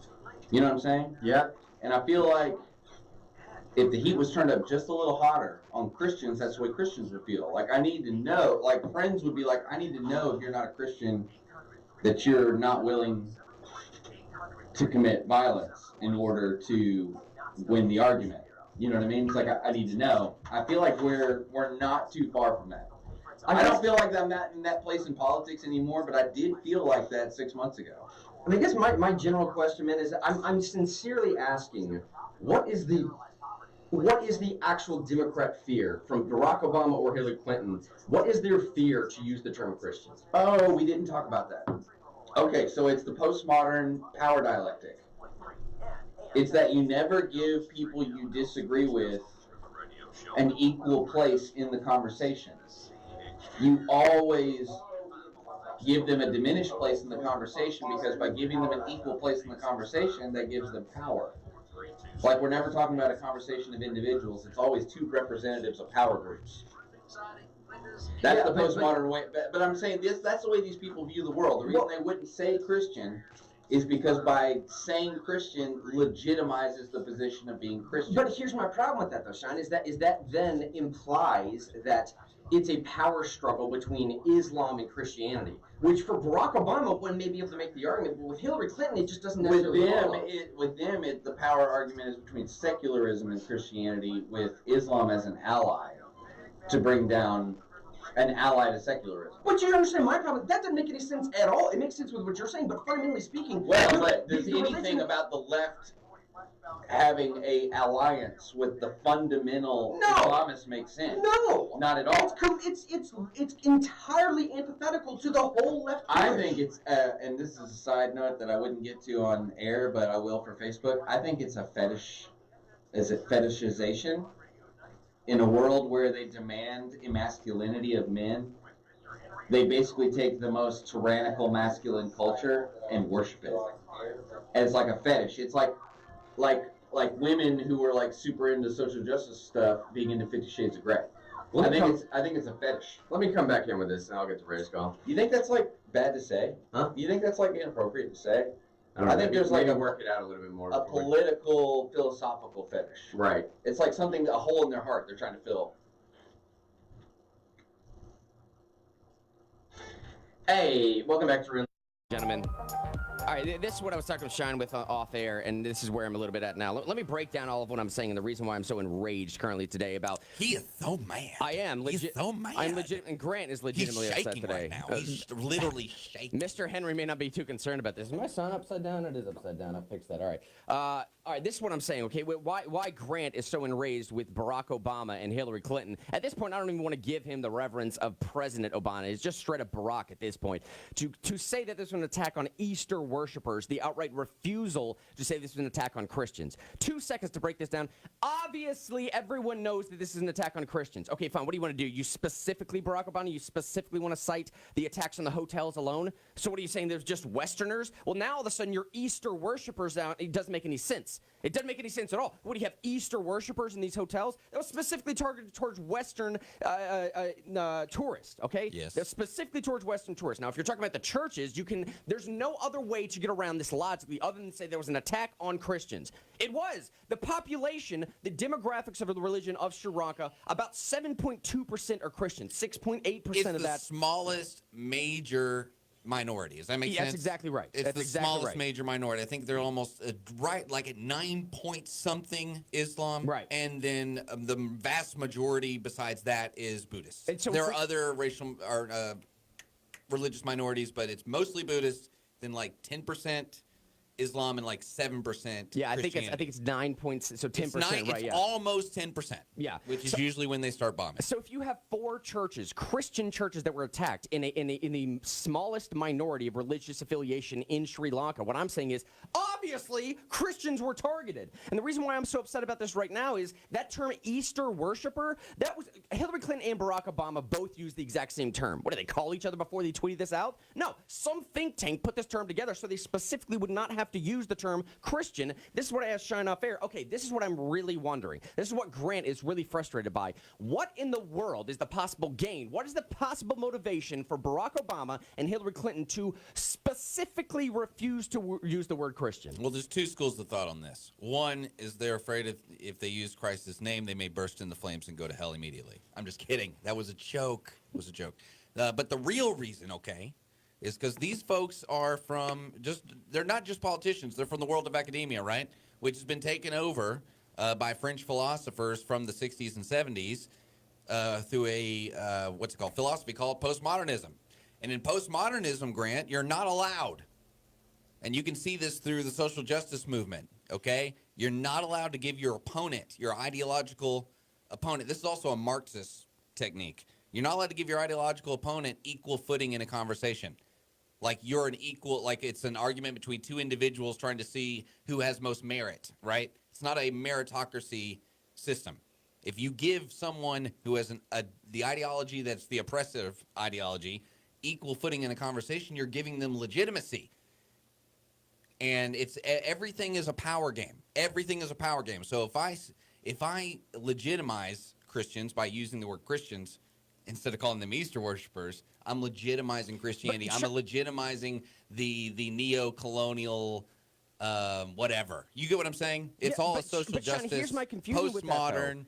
You can't ever give your ideological opponent equal footing ever. But here's my confusion with That's that. why they kick everybody off Twitter and Facebook, No, right? I That's why they kick understand. conservatives off. It's because you can't give equal footing. I understand that, but here's what I'm saying is okay, so Hillary Clinton, when she tweets out about the New Zealand attack, she says, "My heart breaks for New Zealand and the global Muslim community. We must continue to fight the perpetuation of normalization of Islamophobia and racism in its all forms." Goes on to talk about white supremacists and whatever else. Here's my thing is, if I take the implication of what you're saying, it's now a power struggle between the religion of Islam and the religion of Christianity. In and of itself, that may be true, but I don't necessarily understand what is the motivation for Hillary Clinton or Barack Obama to push Islam above Christianity. Here's what I'm saying. If you're talking about the Christian ideology being somehow antithetical to the left's push for progressivism and PC culture, bro, let's be for real. The religion of Islam is far more antithetical to the push for progressivism in the LGBT community than Christianity is. Well, you can see that in Birmingham, Statement. England. You had the Muslim community shut down the LGBTQ sex education program. Bro, they're throwing gay people off the top of buildings, Well, man. it's still in several countries they do that for sure. But it's not about Islam versus Christianity for Hillary Clinton, and I would even say Barack Obama. It's about secularism versus Christianity, and it's an alliance with Islam. It's an alliance with Islam to push secularism. You see how confusing that is for me? Like, you understand how confusing that is for me, but on a basic level, when you're talking about an alliance Well, it's with confusing Islam, to logic because, Right. like secularist and Islamicists go together like, like ice cream and barbecue sauce. an alliance with religion to push secularism, that's it. An alliance it's an with, oxymoron. with the most, I don't even know how to even put it, like legalistic, conservative, whatever, Right, yeah. the most tyrannical type of. It's a very regressive as far as I don't want to. I'm not trying to insult Islam because there's I'm not like either, regular but people who practice Islam who are great people. In fact, the vast a majority. friend of mine came over this weekend who was a Muslim who's from Bosnia, who's an American citizen now. Great guy, had a great time with him. So I'm not trying to insult him. It's just in most of its forms practiced by most of the people who practice it worldwide. It's a very conservative, legalistic religion, which doesn't fit at all with secularism. Christianity fits a lot better with secularism. Of course. There's a lot more live and let live attitude. And to that But point, the whole idea is that they can't give Christians power by putting them on equal footing with, in this case, Muslims. When you compare it to Christ's church. No, because the Christians represent the whole neo-colonial whatever. I'm not as good with all the SJW terms, but that's the point. That is the point. The point is when you're arguing with someone who's of the postmodern school, which is most people on the left now, which is a postmodern Marxist conglomerate, you're never arguing with an individual about topics based on merit, like what will work. You're not. You're arguing with someone who believes that you are the representative of a power group. You're a representative of the tyrannical patriarchy. If you're white, Christian, conservative, Republican, whatever, any of their categories they don't like, they throw you into the patriarchy hierarchy, and you are not you. You're not David Thompson. You're not Grant Henry. You're a representation of that power group. And to give you equal footing in a debate, especially in front of other people, is to give you power. Obviously, you winning that debate is like unthinkable. It'd be better to kill you. But even having the debate is a loss. And that's how they look at it. You never give anybody equal footing. And a lot of people, it's good to think about because the only other option is That funny thing I said in the beginning. They're just afraid to say Christ's name. There's not a lot of logical options. But that does make sense of why apply that standard to other things you see in the culture, and it'll make a lot more things make sense. That is the postmodern French Marxist school of the way of looking at the world, which I'm so glad I don't. I'd be so stressed out if I looked at everyone who disagreed with me as a representation of a power group instead of as an individual. I'd be exhausted. If I looked at everyone who disagreed with me as my enemy, because that's what it comes down to. That as other. Right. Everyone who disagrees with you is not just enemy, it's other. It's like not you, not human. 8:33, gotta hit this break. I'm scared. No, I'm scared. Grant, thanks for making me work through that. 8:33, hit this break, be right back. That was a little bit philosophical, I hope did I talk in circles? 8:33, gotta hit this break. No, I'm scared. Grant. No, I thought it was good. Well, I think it's good to explain that to a lot of people, because a lot of even leftists don't even realize they're doing that. I know. They're just trained to do it. I know.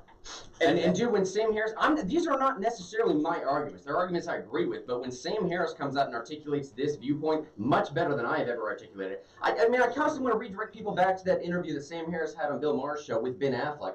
Every point that he's making, that I'm making right now, has been made by one of the most hardcore leftists out there, Sam Harris, man. And Sam Harris is making this much more eloquent than the argument that I'm making, man. And it's just... it baffles me. It absolutely baffles me that everything the left is pushing for is basically pushing against the religion of not just Christianity, but Islam. Or for that matter, pushing against religion in general. But if you're going to push against anything, the first threshold you meet every single time is the threshold of Islam. Every single time. Dude, are there Islam sects out there right now that are widely open about accepting homosexuality in the practice of Islam? I'm genuinely asking. In this country. Well, not even in the UK. All right. Not even in the UK. And honestly, if you're on Facebook and you know different, call 865-888-TALK. Yeah.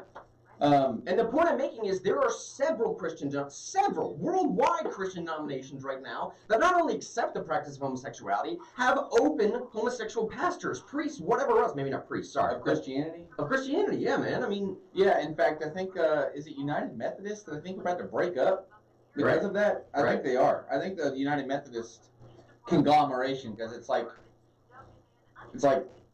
whatever, they're about to break up because they want, sects of it want to be able to have LGBT. But is that even the measuring stick? They don't believe in free speech. They don't believe in free speech. They don't believe, and I don't mean they, I mean, golly, that's what's so hard about it. I know. I don't mean they. And honestly, the secularists represent Islam in our culture more than people who practice Islam do. Yeah. Which is super weird. I mean, like, AOC isn't it?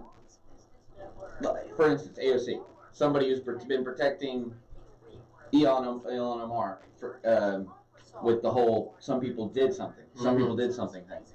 You have people who are the spokespeople for Islam are secularists, not Islamists. No. Which is weird. And the frustrating thing is there's a lot of, what do you want to call them, Islam apologists? And I mean, when I say apologists, not like they're apologizing. That means somebody who advocates for the religion. In a philosophical way. Makes philosophical syllogisms about their religion. Okay, Yeah. It's something I majored in is worldviews and applied apologetics. I'm not apologizing for being a Christian. I'm making coherent, logical argument about what Christianity represents based upon the text itself. And there's several people in the Muslim community that are doing that. I mean, goodness gracious, man, go look at the King of Jordan. Listen to that guy speak sometime. Who? The King of Jordan? Oh, yeah. Well, I had a friend in town this weekend who is a first generation, moved here when he was 4 years old from Bosnia during the middle of the war in the 90s. In huge racial and religious minority in the Balkans. You know? And he's had trouble his whole life kind of assimilating a little bit. But he lived in Atlanta this whole time. He's very well. He makes more money than I do. He's freaking awesome. And does something very similar. He does stuff with head-ins and stuff. But I don't understand the unholy alliance between French secularism, which has permeated the U.S. academic world and political world, and fundamentalist Islam, not regular Islam, not like UK Islam or United States Islam, like Pakistani Islam. I don't understand it. I don't understand the alliance on either side. I don't understand the alliance with progressives and fundamental Well, Islam. it's already falling. Or from the other side of the It's round, falling fundamental apart. Islam's to progressivism. It's falling apart, and it will continue. What they're trying to do is suck as much juice out of it because it makes more sense for Muslims to vote Republican. Yeah. Makes way more sense. You know who believes in gender roles, traditional gender roles, as enforced by law? Right. Muslims. You know who believes in putting the family first as the main unit outside of the church, obviously, because they would believe that's the main unit of structure of society. But Muslims. I don't understand. I don't get it either, man. I mean, look, eventually it's going to, as I've always said, the whole worldview is going to become cannibalistic. I mean, it's eventually going to devolve on top of itself. Well, it's Marxism. It's not actually what it is. I mean, we talked about this from the time we started the show. The issue is never the issue. Right. The issue is always the revolution. And that's why it doesn't make logical sense. It doesn't have to. It's a power game. But see, here's the confusing thing for me, Shyne, is that at least in old school Marxism and old school Solinsky tactics, the issue at least had some tacit connection to the issue at hand. It was at least marginally associated with the issue at hand. Here, it's not even not marginally associated. It's the exact opposite of the issue at hand. You know what I'm saying? The issue at hand is let's fight for LGBT rights. It's while pushing this Islamophobia thing, which is directly fighting against LGBT rights. You know what I'm saying? But it's not about logical coherency. It's about using any method possible to take down the majority culture. And Rich, to take down the bourgeoisie. It's all about taking down the bourgeoisie and the proletariats, everybody else. Right. Yeah. Rich, yes, we were using Mevo audio. Here's the phone audio. 8:40 in the morning. Welcome back to Real News, ladies and gentlemen. Facebook's getting a full dose of Shyne and Grant. This is basically a Grant day on the weekend here, over the weekend. Hey, let's go to Ray on the Crown Plaza call number. If you have a conversation or a topic, issue, or input on anything we're talking about, 865-888-TALK, 865-888-8255. At some point, we're going to get to this Christopher Wallace interview. It's pretty interesting stuff. A whole bunch of commentary Shyne and I have on this as well. Let's go to Ray, though. He's been hanging on for a while. Black churches torched over the weekend. Interesting subheading here. What's on your mind, Ray? Good morning, Mr. Henry and Shyne. Hey, this is a great day again. I mean, we're coming to Real News is a joyous experience every day, and they're going to be soon attacking you guys because bringing this kind of talk to the forefront where we have an ex-president bringing up keywords, it's not really virtue signaling, but it is some kind of signaling that they're doing. And when I first read that, Mr. Henry, I felt like Nick Sandman. I felt like I just had to stand there, smile, and take it. And it was a horrible feeling to not be called who I am. It's almost like name calling. But when they did that, I felt rejoice out of it. It's just like, okay, this is confirmation of who I am, and continue on the Christian path that I am on. And what that did to me was look at that explosion, that horrible attack in Sri Lanka, with everything else that's going on as far as persecution of religious people. It comes down to a point that President Obama will not call a Christian, but they're also not calling Islamic jihadists Islamic jihadists. When they start doing that, they start blending the words together. And to me, it's a signal to remove you out of your path. And they want you to do something. They want you to fire back. So, guys, be careful, because this type of war is a war that's been going on for our whole lives and longer. Let me ask to clarify what you're saying. Are you saying that look, biblically speaking, it's within the scripture that Christians are called to a life of persecution, if you will, that we are going to become martyrs at some point in our lives if several of us have not already been? I was going to quote Romans 5 here, and not only so, but we glory in tribulations also, knowing that tribulation worketh patience, and patience Yes. experience, and experience hope. And that's what I'm asking, right? Are you saying that the Barack Obama and Hillary Clinton are somehow subtly signaling or dog whistling, if you will, to the Christians to act more like they're called to act in Scripture, because that they could capitalize on the crazy aspect of Christianity? I mean, I know that's a bad way to phrase it, but you understand what I'm saying? If we can get a bunch of people in America to start acting and to what they've been called to be persecuted their entire life, all of a sudden they're going to act like they're persecuted Christians. We play into the white privilege element that Shyne just said. There's no way a Christian in America could ever be persecuted about anything, or Christians in general could ever be persecuted about anything. So now all of a sudden they're going to look like crazy kook conspiracy theorists? Yes, we're going to be looked upon as the instigator when we do this, because they're going to forget everything that happened before our act. And when we act out like that, we're only promoting their cause. They want a war. We don't want a war. And we're going to do everything we can, even if it includes standing like Nick Sandman in the face of adversity and obstacle in his Christian past. Stand there, smile, and wait for it to go away. Well, it's also trying to do something in the affirmative too, though, Ray. Not just stand there and take it. I mean, like, I think about the 1984, where George Orwell said, "In a time of universal deceit, telling the truth is a revolutionary act." And I see what you're saying now by, like, just calling a spade. In today's world, it's very close. Not quite yet, but it's very close to being a very dangerous thing to do. And in some parts of the country, it's more dangerous than others. Yes. I mean, Shyne, we have it struck right here in Newmarket, Tennessee, just the other day, where the Civil Rights Justice Center in Newmarket, Tennessee was burned down. And this kind of act is, to me, it's an attack on the religion, because the civil rights movement is religious. It is religion from within you, that I am ordained with these God-given rights. But Ray, hang on, man. I go back one more time to what is the play here with Clinton Obama? They're acting like there's not such a thing as a Christian Democrat out there. Are y'all kidding me right now? Not you. I'm asking y'all of the Clinton and the Obama supporters. Yes. Like, they're presuming that the last time I checked the stats, 78% of Americans were proclaimed evangelicals. I would like to think that at least some portion of that 78% are Democrats. Any Democrat listening to me right now, if you're a Democrat and a Christian, are you not as upset by this as I am? This is not a political thing. This is a Christian thing. You get what I'm saying? Yes. There has to be somebody out there that reads this Hillary Clinton tweet that thinks to themselves, first of all, I am a Democrat, so I might have supported Hillary Clinton. Secondly, or maybe reverse the priority, first I'm a Christian, then I'm a Democrat. I'm upset that you didn't name Christians in particular, regardless of my political affiliation. Me too. And that's what I felt. But doing what they do, Mr. Henry, is not what I want to do. I want to do what Shyne said. I want to put the truth out there that we are here. And we are a loving people that invite others like us.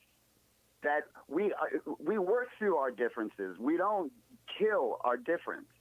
We work through it. And to further show the flip, and this is deep inside our country, y'all, that this kind of adversity against the religious movement, which is a grassroots movement from the very beginning, that my wife Amy, we were watching this week with George Stephanopoulos on Sunday, and they had an all-woman panel with the Mueller report. All of a sudden, my wife started talking to the TV and calling these women out, saying that this is not what it is. And she said that these women are trying to be more popular than President Trump. And that's probably what the jihadists are doing. They're trying to flip the narrative so we act like them, and they become more popular than Christianity. It's just not the way it's going to work in America, y'all. We are going to work through this in a way that is going to have a divine solution that is going to end up in our favor. No matter what we go through, it always ends up in our favor because we have the patience to work at it.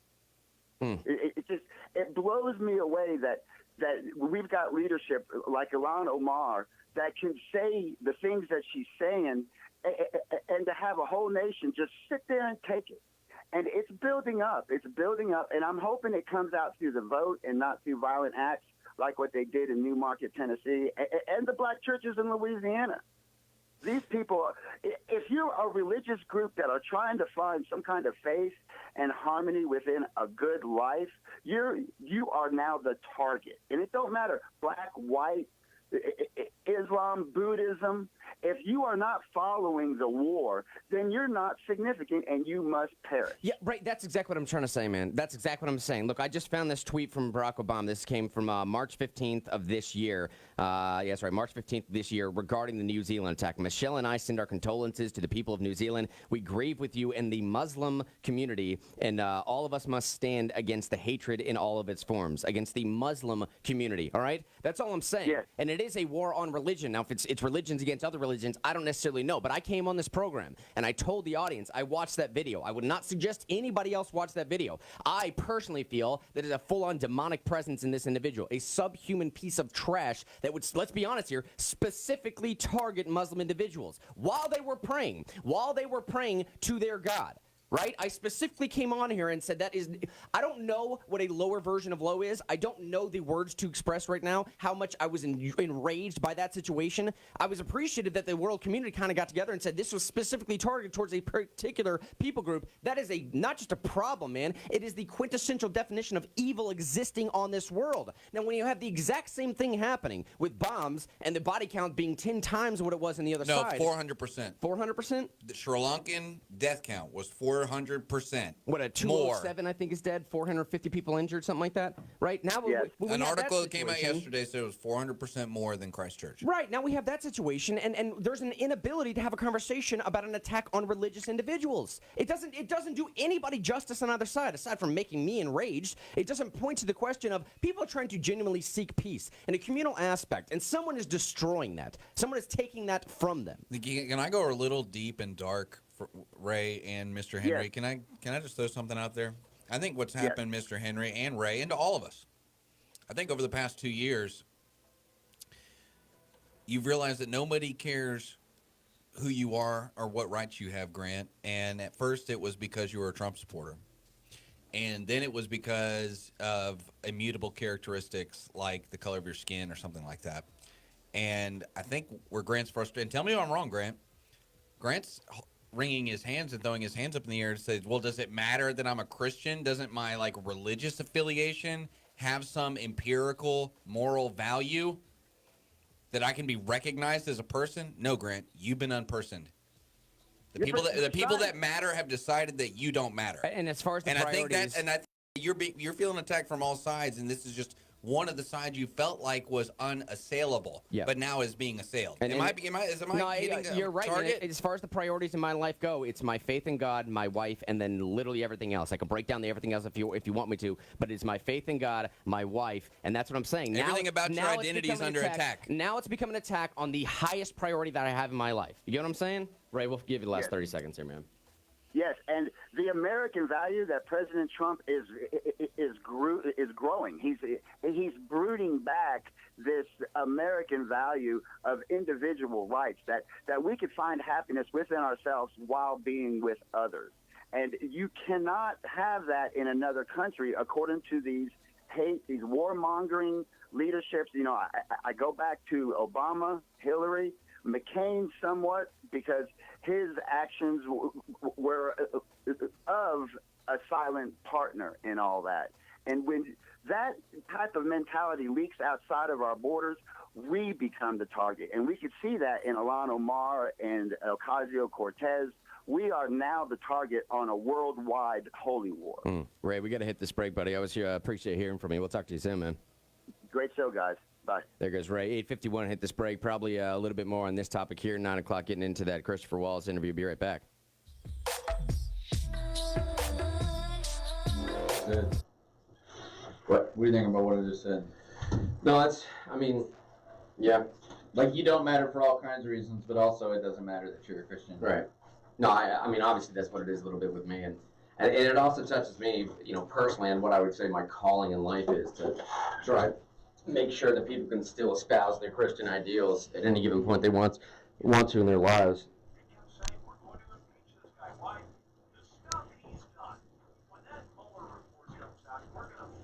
Well, he's talking about the border stuff. Maybe sometime in the 9 o'clock hour. Well, I mean, at most we can only tease him, man. I still need to research a bunch of that stuff to get an okay. actual. Well, don't worry about it, man. It's not that big of a deal. I love the whole narrative that, like, Buttigieg is just a, like Beto 2.0. It's like, and now coming in, gayer. Do you want this? Turn it away. Oh, okay. Now more Heartlandy and more gay. Beto O'Rourke 2.0. His name even has butt in it. Yeah, Rich, that carpetless side of the wall looks awful, but to get Shyne in the shot, I'm not sure what else to do. I don't have to be in the shot. I can be an invisible Shyne. Oh, man.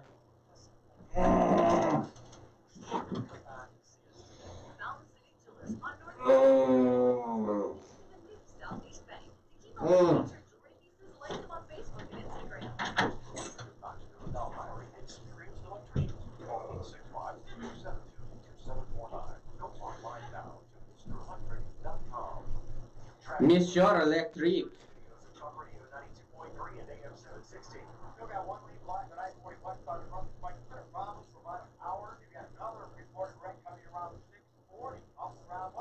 Elizabeth Warren used the same thing, Easter worshippers. Julian Castro used the same thing, Easter worshippers. So we have a former Democrat president. We have a former Democrat presidential candidate and former Secretary of State. We have two current Democrat presidential candidates.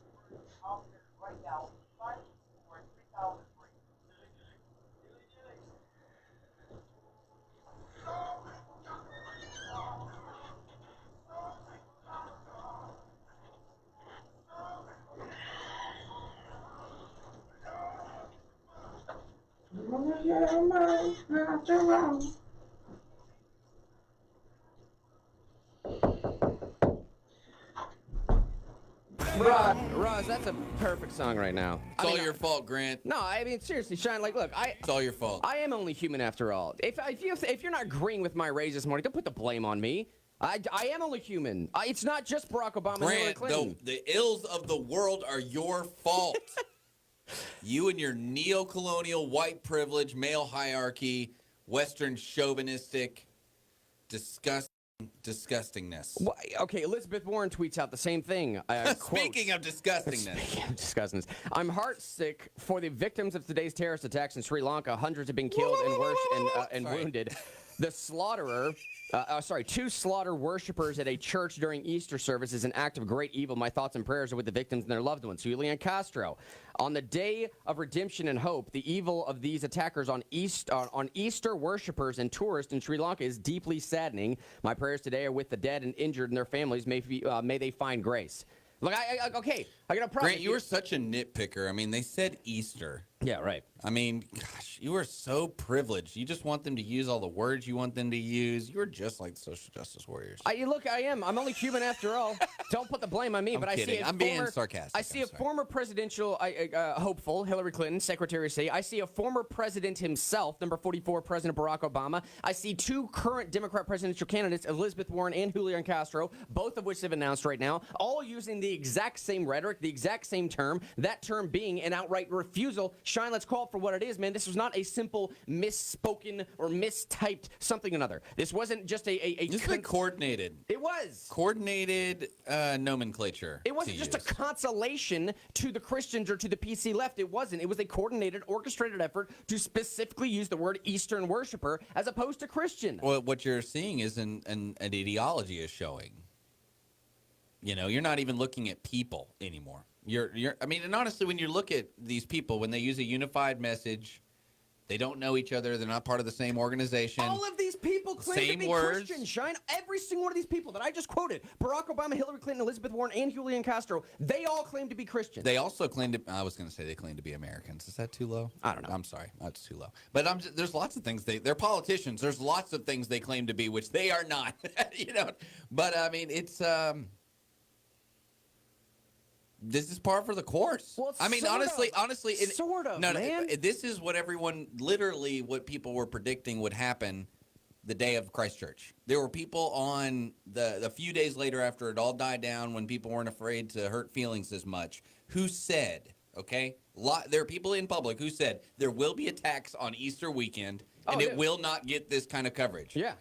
The Sri Lankan government, they warned their own people a week ahead of time about these attacks. The Sri Lankan government was warned that these were going to happen. Because ISIS has been saying it for 6 months they were going to do Easter attacks. In fact, they said they were going to burn churches. Hello, Notre Dame. But I'm just saying, like, ISIS said they would do this. And here's the other thing, okay? If you believe in the simple notion that only God can truly judge a salvific notion of somebody, then you would have to say, okay, let's go on that presumption for a second. Let's say that you take Barack Obama, Hillary Clinton, Elizabeth Warren, and Julian Castro at their word that they are Christians. Shouldn't they be as upset that their own religion was marginalized in the same way that I am?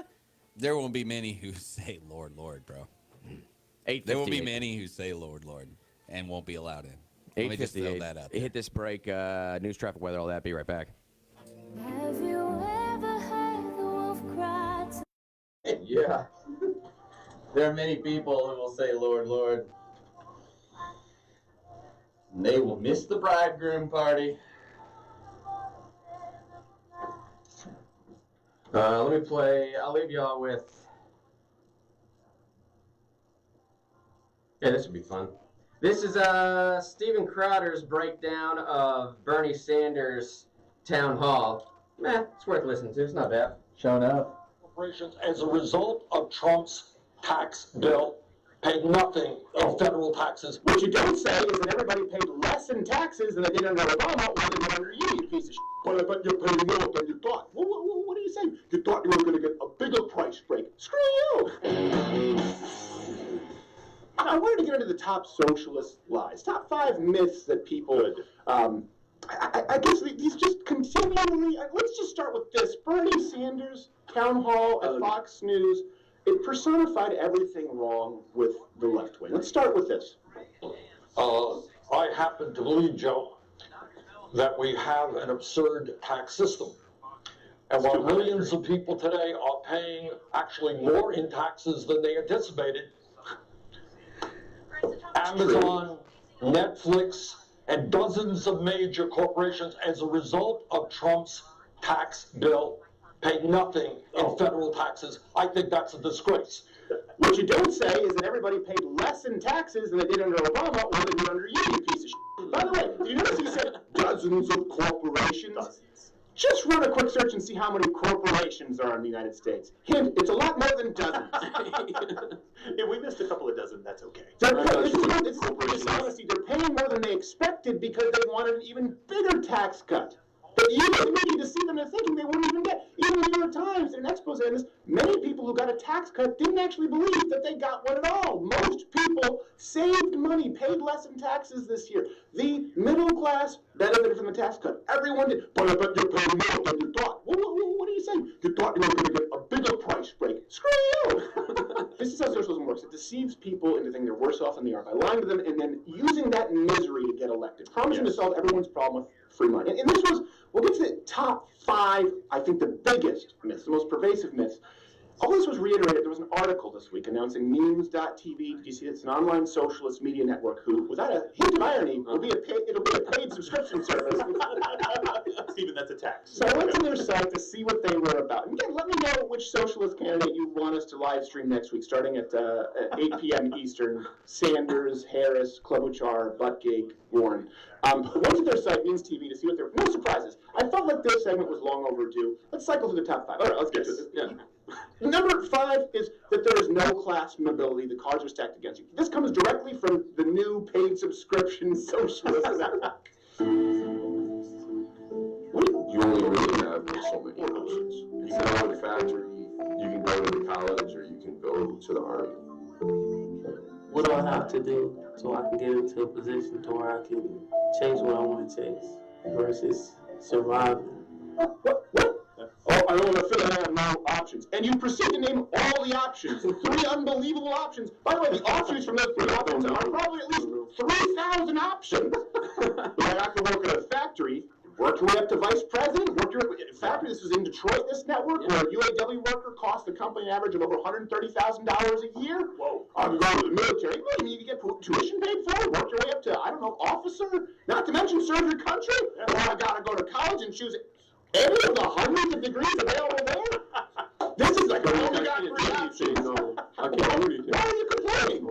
Because the options I got are only infinity. I don't understand. The 3 options to on-ramps, basically. The 3 on-ramps to any option you want for the rest of your life. Okay, this idea that there's no social mobility in the United States. The cards are stacked against you. Over the course of their lives, 56% of Americans will find themselves in the top 10%. 73% will spend at least more than a year in the top 20%. Okay? So this idea that there's a static 99 and top 1% ruling class, it's just not true, particularly in the United States. And this brings me to myth number 4, that capitalism only benefits the wealthy. We hear this all the time, that America sure is a rich country, but for most people, it's terrible. My mom actually told me, like, moving to America just, like, made everything worse. Yeah, I feel like it's a problem and a solution at the same time. You seem to be just doing worse and worse, and nobody really seems to be able to do anything about it. You know, why do our parents work all the time and then it's still hard for us? There's definitely a system in place that keeps us there. And to find out about that system, like, it's only $9.99 a month. I buy your car. I buy your car.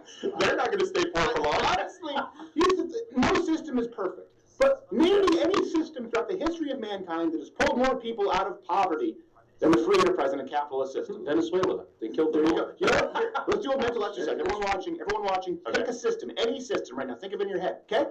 No! That's the answer. Let's just go for Trump, because they try to amplify this with Donald Trump. Look, people are worse off ever.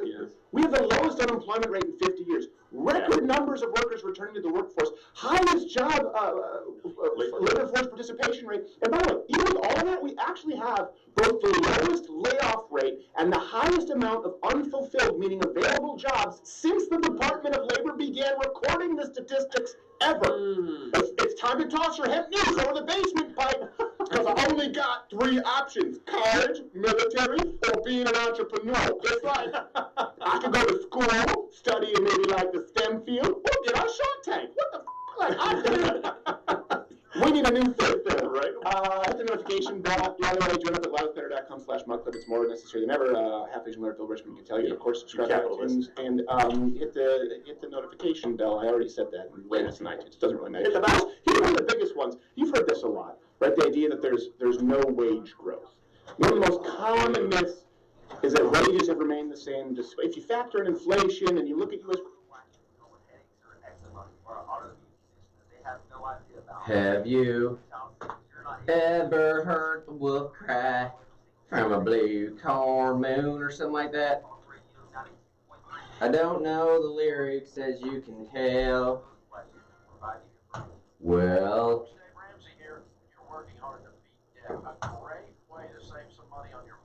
check this out, bros. And I'm speaking. Chapman Highway is a self-limiting. Oh, you can't hear that audio at all. That's sad. I was trying to play Victor Jernigan's audio for expanded James White Parkway. Y'all want to talk about that at some point? Is that an issue of concern to y'all at all? Knox County Commission took this up on April 15th. James White Parkway discussion. Anybody? Bueller? Bueller? Located on Old Callahan Road or at windowworld.com. Windowworld supports the Veterans Airlift Command. Simply the best for less. Windowworld.com. Here's a news flash from Dayton's Pest Control. Bedbugs have moved into this area, but don't worry, Dayton's is ready to help. I hear that Dayton's is one of 2 bedbug tree trade companies in the state. We are. Please explain what your bedbug treatment entails. Well, first, don't throw your bed, mattress, box springs, or couch away. And we don't require any prep in your house prior to arrival. If you suspect you have bedbugs, call Dayton's at 588-6686 for an inspection and estimate. Dayton's reputation is your guarantee of quality. Whether from the FFT Insurance Studios of Talk Radio 92.3 and 8 Huh. Huh, huh, huh.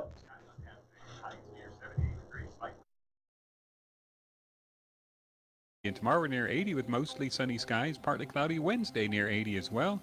Next chance for showers and scattered thunderstorms late Thursday into part of Friday. Nice work week ahead. Hope you enjoy it. Check out Ripley's Aquarium in the Smokies and the brand new Savage Seas exhibit now open at Ripley's Aquarium in the Smokies. From the 6th Storm Team, I'm Chief Meteorologist Matt Hinkin for the East Tennessee Weather Network.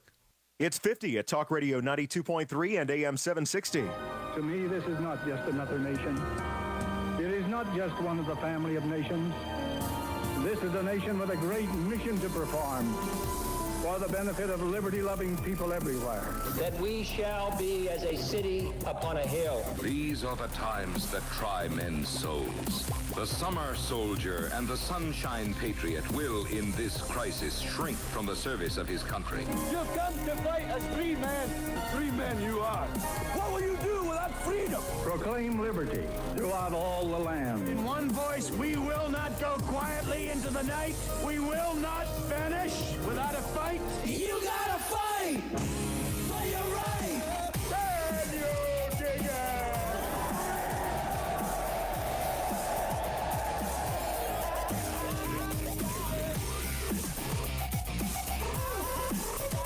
.909 in the morning. Welcome back to Real News, ladies and gentlemen. We are broadcasting live from the FMT Insurance Studios. My name is Mr. Henry. Special guest this morning, David Shyne Thompson, back in the house.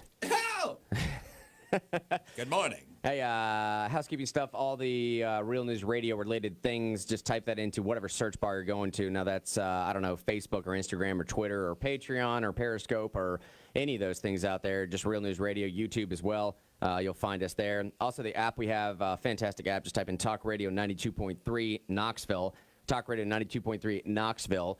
Usually the first and only thing comes up in your app search store, regardless if it's Apple or Google or whatever you use. We're also on TuneIn Radio and all those other things out there. Facebook is where I like to interacting with the comments here. Shyne, I want to get into the Christopher Wallace interview here, but one time real quick. Did you know that Easter is a religion now? That's what I'm learning. Oh, itself Easter? Yeah.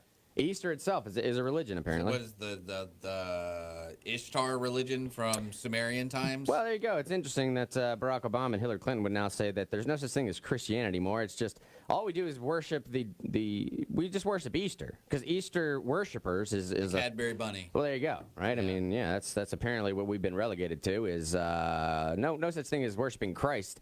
You worship Easter, you Easter worshipers. Hey, all you Easter worshipers out there, give me a call, 865-888-TALK, 865-888-8255. Tell me why you're worshiping Easter as opposed to Jesus Christ himself. You know what I mean? Yep. So the 209 207 people, yeah, 207 people who died and the 500 people who were injured in 8 different explosions who were miles apart, multi-pronged attack by multiple suicide bombers. They were attacking Cadbury bunny worshipers. Yeah, all they were doing was worshiping the spring equinox. That's all it is. Ask Barack Obama. Ask Barack Obama. Hey, Ross, can I get this President computer Barack going Obama. I'm President, sorry, I don't want to show any President, disrespect. Yeah, there you go. All right, so here's what we were talking about earlier this morning. Get into this right now for this hour. Christopher Wallace. Here's the headline from, oddly enough, I'm pulling this from a YouTube channel called Real News Network Media. Get it right or pay the price. There's only one Real News out there. Yeah, man, you thieves. we were the first. Yeah, I want to throw that out. We were the first. We Googled Real News. Nobody else had that name. There are like 15 different either podcasts or YouTubers, or even the president himself's own news project is called Real News. But we did it first. We did it first. Here's Christopher Wallace. Joining me now, the president's lead lawyer, Rudy Giuliani. Mayor, welcome back to Fox News Sunday, and happy Easter, sir. Happy Easter, happy Passover, and good to be there. You were planning, we were told, to release a counter-report to the Mueller report, about 45 pages. Why haven't you done so, and are you still planning to? Number one, we haven't done so because we plan to do it if we needed to. So far, we don't think we need to. That may become necessary. There is, whether they go ahead with the hearings or not, whether other issues are raised by different people, there's probably a point at which we'll use it. Right now, we think the public debate is playing out about as well as it can. Why confuse it with, it raises a lot of issues that maybe we didn't have to respond to. You had said that if you were going to release the counter report, it was going to focus on obstruction. Here's what the president had to say about that after the Mueller report was released. Right. They're having a good day. I'm having a good day, too. It was called No Collusion, No Obstruction. But, Mayor, that's not true. The Mueller report makes it clear, especially on the issue of collusion, that obstruction, that he's leaving it to Congress. And I want to pick up on the report. Volume 2, page 8. I agree with that. Okay. I agree that well, good. Let me put this out here first. The conclusion that Congress may apply the obstruction laws to the president's corrupt exercise of the powers of office accords with our constitutional system of checks and balances and the principle that no person is above the law. So Mueller invites Congress to look into this, and the president, in terms of Congress, hasn't been exonerated at all on the issue of obstruction. Well, you never get exonerated. All right, now before we go into Rudy Giuliani's response here, he's going to say you never get exonerated. Oh, we can talk on that all day long if you want to. Now this goes to Shyne's point. Before I get into my whole legal breakdown of this whole thing, I don't think I've made that point on the air yet, though. No. What I want you to respond to when Giuliani said, and you heard him say, I agree with that. When Wallace asked him, and it should have been asked, he more so just straight up told him, Mueller specifically leaves it to Congress to decide this issue. Giuliani said, yeah, I agree with that. Yeah, that's a major disappointment from the Trump team to concede that philosophical, subjective reading into the Mueller report. Because nobody's talked to Mueller, right? As far as you know, they ambushed him outside his church yesterday on MSNBC when he went out a back door trying to ask him questions. But nobody's talked to Mueller.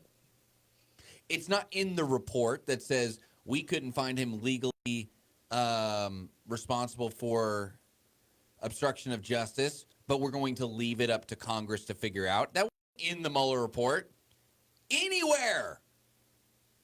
But here on Fox News Sunday, you have Chris Wallace, who takes it as an objective fact in his questioning, in his framing of the question, that it was left to Congress. And which it's not. And then you had the president's own attorney agreeing with it, affirming that. And remember on Friday how annoyed I was? Yeah. Shyne was way more annoyed after the show, too. It's right. Me and you kept arguing after the show. It's because I saw Schiff's press conference the day the Mueller report came out. And he was like testing the waters with the media on this idea that it was an objective fact that Mueller left it to Congress. There were people in the media pool asking questions who pushed back, but nobody in the public zeitgeist did. And I don't know why. And I want to get to the bigger question here of why is Christopher Wallace doing this? What I believe to be, at best, a disingenuous take on the Mueller report, at worst, purposely misleading. I want to get to the point of why Christopher Wallace and Fox News is doing this, which I think Shyne had some great commentary on. Let me prove my point, though, that Mueller did not specifically say that this is left up to Congress to delineate on the back end. I don't think it's even fair to imply. I don't think it's fair to imply either. And the reason why I say this is because the part that Christopher Wallace just quoted and what everyone else in the media is quoting right now is coming from page 8 of the second part. I'm reading directly here, and it's under the headline of statutory and constitutional defenses. Now, this is page 7 at the bottom of page 7. This is Mueller himself talking. The president's counsel raised, and listen to these words carefully, please. I'm going to parse them as I can, but listen to them as I'm going through them. The president's counsel raised statutory and constitutional defenses to a possible obstruction of justice analysis on the conduct we were about to investigate. We concluded that none of these legal defenses provided a basis for declining us to investigate these facts. Do you hear what I'm saying? The whole presumption of what Mueller was attacking here is before we even start the investigation, there is a wide allowance of pretty much anything the president does can be considered within, quote unquote, the scope of his employment. If you're doing something within the scope of your employment as the president, you have legal immunities to those particular things. So what Mueller was trying to do was justify, before the obstruction of justice even happened, before that investigation even took place, the parameters by which he was not running afoul of constitutional statutory defenses. It had nothing to do with after this has already been done, who's it going to go to. It was all pertaining to before we start that investigation. This is why I'm not running afoul of already set constitutional defenses. Let me read the paragraph that Christopher Wallace himself is quoting. Under applicable Supreme Court precedent, the Constitution does not categorically permanently immunize a president for obstructing justice through the use of his Article II powers. The separation of powers doctrine authorizes Congress to protect official proceedings, including those of courts and grand juries, from corrupt, obstructive acts regardless of their sources. We also concluded that any inroad on presidential authority that would occur from prohibiting corrupt acts does not undermine the president's ability to fulfill his constitutional mission.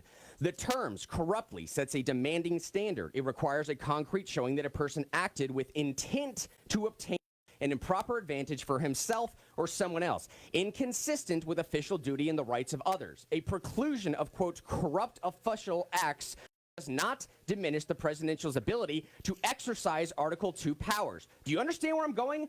All Mueller talking about is the currently set Article 2 powers. And all he's saying is, before we look into any of this, we are not running afoul of constitutional mandates because we are allowed to ask these questions and still maintain that the president is acting within the scope of his Article 2 powers. Finally, getting to what Wallace quoted here, the conclusion that Congress may apply the obstruction laws to the president's corrupt exercise of powers of office accords with our constitutional system of checks and balances and the principle that no person is above the law. What he's saying is Congress has given us the constitutional authority to ask these questions to begin with. Now, to take that and then say what Mueller meant by this, he says it himself. This is a response to Trump's lawyers saying ahead of time, these are our statutory and constitutional defenses. Respond to those defenses before you start this investigation on obstruction of justice. This was not in anything, but this is page 7. This is page 7. There are 294 pages left to go. This isn't the conclusion of saying what do we do after the fact. This is the beginning. This is the start of it. Page 7, for goodness sakes. What am I missing here? Who would have thought that the Democrats would take something out of context? Yeah, who would have thought that? I mean, that is the most uncharacteristic thing I've ever heard them doing. So hopefully I've proven the point. Well, but Grant, I go with what I predicted on Friday has been inverted. I said, how are the Democrats going to be able to meme Trump is guilty? And I said it would be too wordy for them to give an accusation. What you just gave was a wordy defense that, I'm sorry, I wasn't really following, and I don't think regular people are. I hope it was too wordy. It's too wordy. Trump and his lawyers should have stuck to not collusion, not obstruction, and made them come up with a memeable attack. And now the onus has been put on Trump people to come up with a memeable defense. I agree with you, Shyne, and it's always been the burden of proof has been on them because they made the crazy charge that Donald Trump was an agent for Vladimir Putin. And the idea was they needed a memeable way to defend that. Right. But now it's just, well, obviously Congress is supposed to look into this. But that's the meme. That's the meme. But they figured it out, and they said, you know what, Shyne, we're going to flip your little concerns on your head, and we're going to keep winning this battle by continuing to argue in bad faith, continuing to be disingenuous, moving the goalpost. Instead of us dealing with the fact that there's been people calling our president, duly elected president, a traitor, and them having to answer for that, no, we're having to give wordiness about what Mueller means or what he doesn't mean. And it's kind of like, and I blame the president. But Shyne, because you shouldn't have to come up with this. I shouldn't have to come up with this. The president has lawyers. But here's what These people are smart. This is probably too wordy for your average run-of-the-mill individual, but I started this segment by asking, why is Christopher Wallace doing this? Is not too wordy for Christopher Wallace. Christopher Wallace knows this. He gets this. Touche. You don't have to be a lawyer to understand this. Christopher Wallace. Well, let's talk about Christopher Wallace when we come back. That's what I want to lead into. Yeah, exactly. let's talk about that when we come back. 9:21, be right back. Who is Christopher Wallace? Who is Christopher Wallace, really? Answer me, sir. Is Pat on today? I don't know what they're doing back there. They just show sometimes hanging out. I don't know what they're doing. Go holler at them, though. You want me to holler at them? No, I'm going to holler at them in a minute. All right.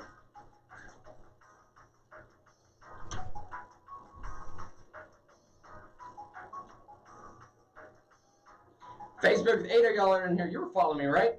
You understand what I'm saying?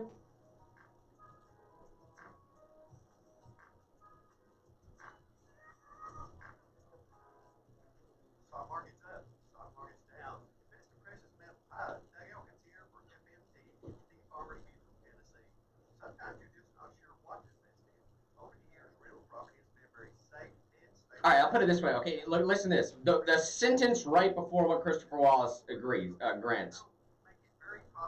Finally, we concluded that in the rare case in which a criminal investigation of the president's conduct is justified, inquiries to determine whether the president acted for a corrupt motive should not impermissibly chill his performance of his constitutionally assigned duties. That's the sentence literally right before the one that Christopher Wallace quotes. What he's saying, what Mueller is saying is what we concluded is us looking into a potential criminal violation would not constitutionally, impermissibly chill his duties under Article 2. The investigation itself would not be violative of Article 2.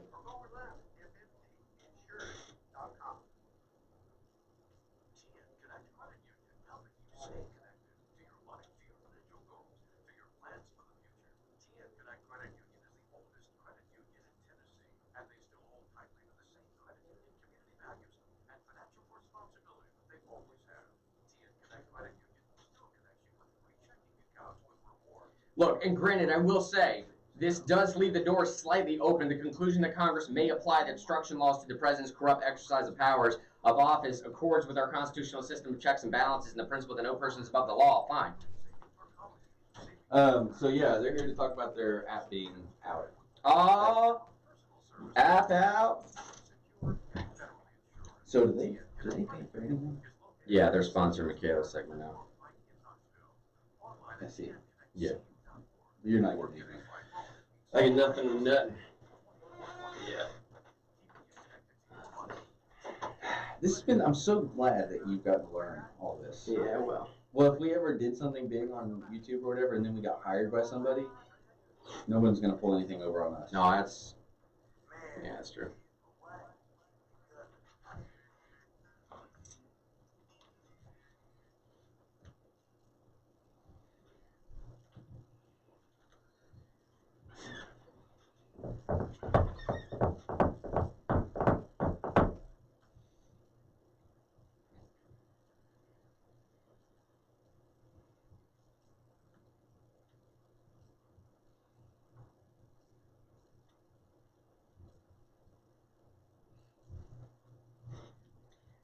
At 24 in the morning. Welcome back to Real News, ladies and gentlemen. Let me make one final statement here, and then we'll get into what I was saying before. All right, so Robert Mueller starts out literally in the first... Who is Chris Wallace? Who is Chris Wallace?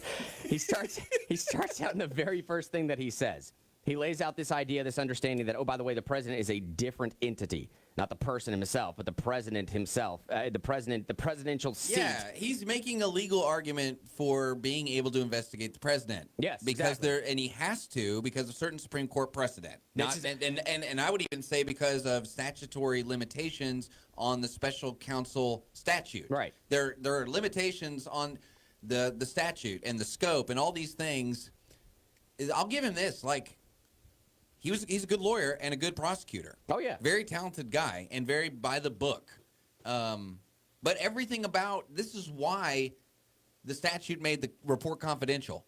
I mean, honestly, what we're dealing with this week is why in the statute the people who wrote the law knew that it would be wisest for it to be a confidential report because you have people that are supposed to be like major national news anchors. And I'm not trying to like beat down Chris Wallace hardcore, okay? Because honestly, it's up to Giuliani to make his client look good, it is. Not Fox News. It is, but I'm trying to beat down Christopher Wallace a little bit. Well, I mean, maybe so. I'm just saying, like, it's still not his responsibility. To be perfectly honest, he doesn't work for Trump. It's also not his. But I'm saying the reason this should be controversial or confidential, the reason the law made it confidential is because people are taking things completely out of context. And it's very easy to do because most people, they don't care what page it's on, Grant. They're like predisposed. They're psychologically prepared for anything in the Mueller report to be something they can use to impeach Donald Trump. But Shyne, all I'm asking for is a simple assessment of chronology. That's all I'm asking for. It's not a crazy thing to assume that some people would be... Here, okay, page 1. This is from Mueller himself. First, a traditional prosecution or declination decision entails a binary determination to initiate or decline a prosecution. But we determined not to make a traditional prosecutorial judgment. The Office of Legal Counsel has issued an opinion finding that, quote, the indictment or criminal prosecution of a sitting president would impermissibly undermine the capacity of the executive branch to determine its constitutionally assigned functions in violation violation of the constitutional separation of powers. We don't believe in investigating or charging a president. That's exactly what it is. And because he's dealing with that from the Office of Legal Counsel on the very first thing on literally page 1. You know what's hilarious, too, is they attribute that as a opinion of Barr's, by the way. I know, but it's a quoting from It's the OLC. quoted from Mueller. But this is why the report should be confidential. It's because it's being misused. It is.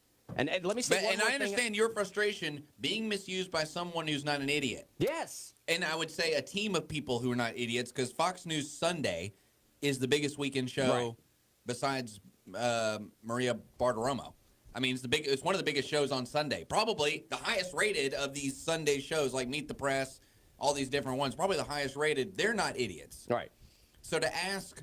I get why you're upset. To ask Giuliani, it's almost like a bad faith question. Well, and then for Giuliani not to have a decent response, I feel like that's where there's more upsetness need to be had. I agree. Okay, so Mueller starts out by saying, okay, the OLC has already set out and said it is constitutionally impermissible because of the presidential immunity. What is the OLC? The OLC is the Office of... it's a part of the Department of Justice? Yeah, it's the one that came out and gave the opinion on... Hang on here, I'll give you the exact 2 seconds here. OLC is the Office of Legal Counsel, all right? Oh, okay. Issued an opinion... For the Department of Justice. Yeah, for the Department of Justice. So Mueller is saying that the OLC already came out and said that it's constitutionally impermissible to even look into, even start to look into something that a president could be technically immune from doing, all right? Now, Mueller's response is, no, that's not necessarily true. And that's all he's saying. All he's saying is it's not necessarily true, given the OLC memo, that we can't start this investigation directly before the sentence that... He gave a legal opinion to go outside what Justice Department ethics people basically said. Exactly. And Christopher Wallace... I'm shaking my head right now. The sentence before that Christopher Wallace quote says It's not framed like that, is it? It's not framed like that, is it? From Mueller, this is what Mueller says. Finally, we concluded that in a rare case in which a criminal investigation of the president's conduct is justified, inquiries to determine whether the president acted for a corrupt motive should not impermissibly chill his performance of his constitutionally assigned duties. That is the sentence directly before the one that Christopher Wallace quotes, the one that puts, in my opinion, the whole thing in context of us looking into this is not going to impermissibly chill his Article 2 powers. With that being said, let's move forward to page 300 because there's 294 other pages to go. So that's the Mueller context. That's the Mueller context. Now I want to get to the question of why in the world Christopher Wallace, all you have to do was jump one sentence prior to that and quote the whole thing in context. Why? Why didn't he just do that? Well, let's play. Did we play it already? Yeah, we played it already. Okay, so he's asking if this is being left up to Congress based on Mueller giving a reasoning why he to the Justice Department, to his boss, to Barr, why he's even able to investigate the president in the first place. I think part of the reason that Chris Wallace did this, there's two things. I think, A, they're trying to big tent Fox News. And to be clear, Christopher Wallace is making the assumption that after this whole thing is done... The question is making the assumption. I don't know. I think Christopher Wallace is not an idiot. I think he knows. I don't think so either, but he's basically saying to Giuliani, okay, now that this is all said and done, it needs to go to the House to talk about impeachment. That's basically what Christopher Wallace is saying. Yes, yeah. and then he doesn't fight back. He does? Giuliani doesn't fight back on that. But I think there's a couple things. A, Fox News is trying to big tent. They're seeing CNN and MSNBC plummet. There's at least 2 million people who don't want to watch CNN or MSNBC who are left to center left who do want to watch television news. And you've seen Fox News go up to about 500,000 to 1 million over the past 2 weeks since the Mueller report came out. I think also, too, Christopher Wallace, as a journalist, maybe sees the window for these kind of questions closing, even yesterday. I mean, you already have Bob Woodward, Watergate Bob Woodward, saying that the FBI and CIA's handling of the Steele dossier needs to be investigated. You already have people on the left, center left, wanting to move past Trump collusion, Trump obstruction of justice, and move to the origin. Because that seems scarier to them than Trump's obstruction of justice. The CIA and FBI being used against political opponents is scary. And everybody Bob Woodward's age remembers the 60s of groups being infiltrated by the FBI, by Hoover's FBI, and being investigated, political groups. So maybe he saw the door closing or the window closing on the hypothetical holding the executive to account for the things that maybe Trump did. You see what I'm saying? That's kind of reasonable, right? But no, it's fairly reasonable. But here's my other problem with that, man. Is okay. Now all of a sudden it's lending credence to the AOCs and other people that are saying we are constitutionally bound. We have a duty, an obligation. That should be a debate. Because Mueller it's said being it looked should at be a as debate. it should be a debate, Right. and everyone's looking at it as a fact. And don't get me wrong, I would love for the Democrats to continually push this impeachment talk. And maybe that's why Giuliani didn't push back. Right? Maybe he wants them to dig their own grave.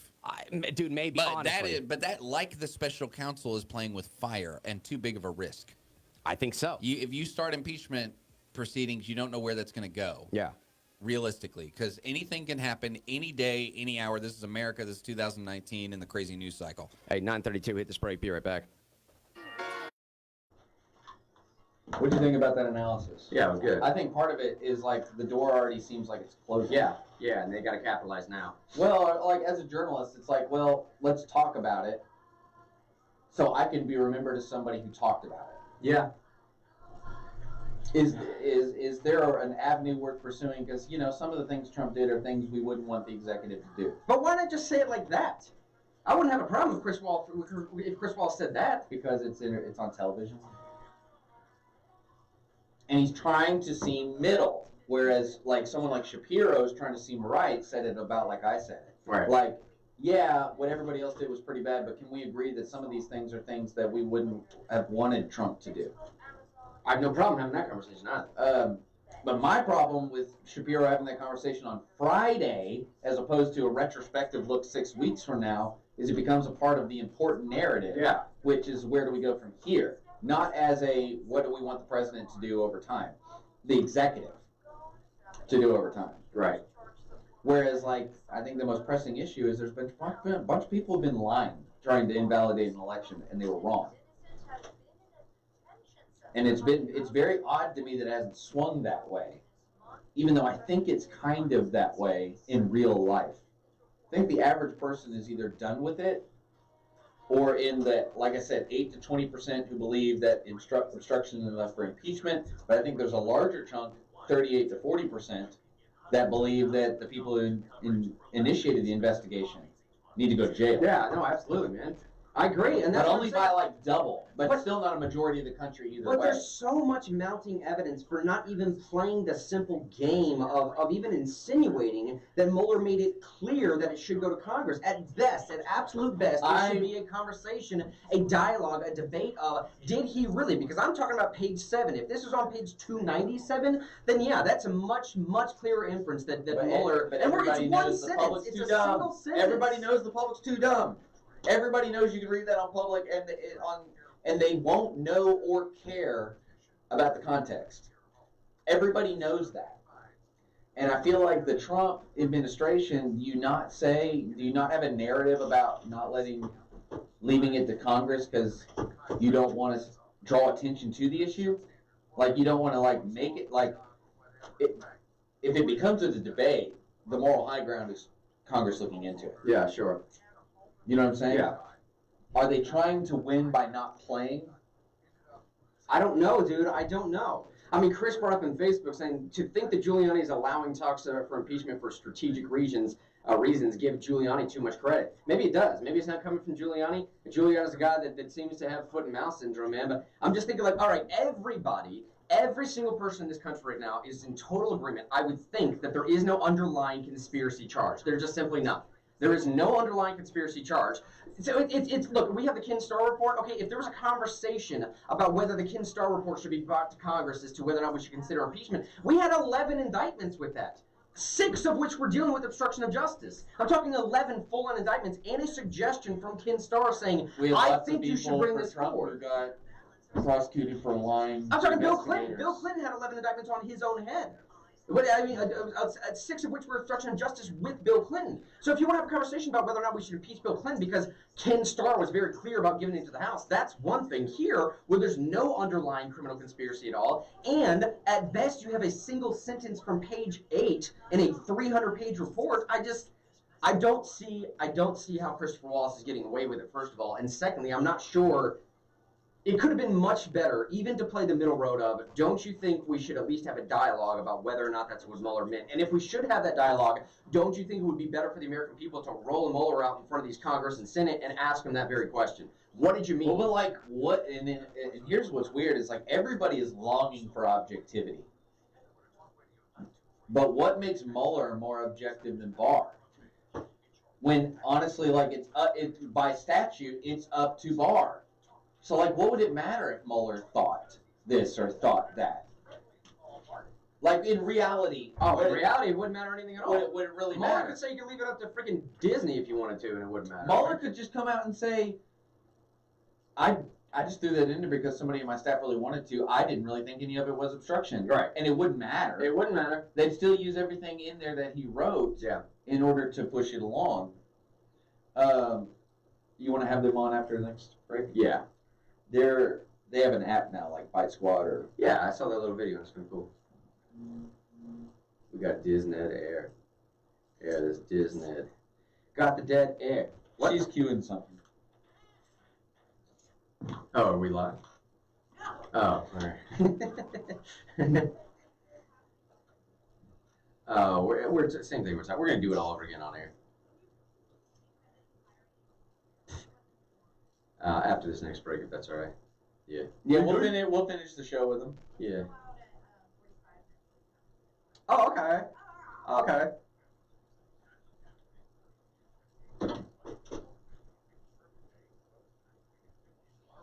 None of the Democratic headlines have the word Christian in it.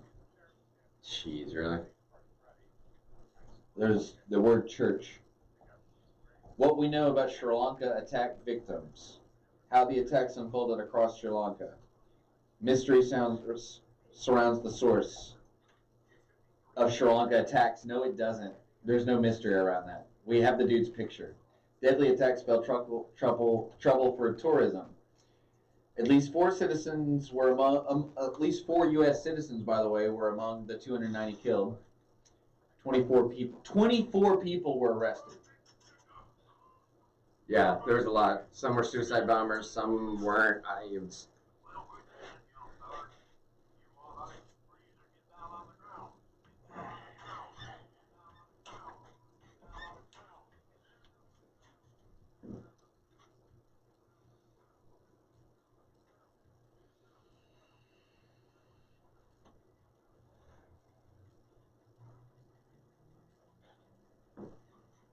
Hands up, don't shoot!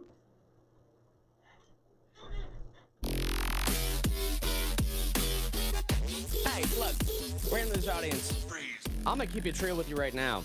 I'm not gonna give Christopher Wallace here a pass for a second on this. I'm not.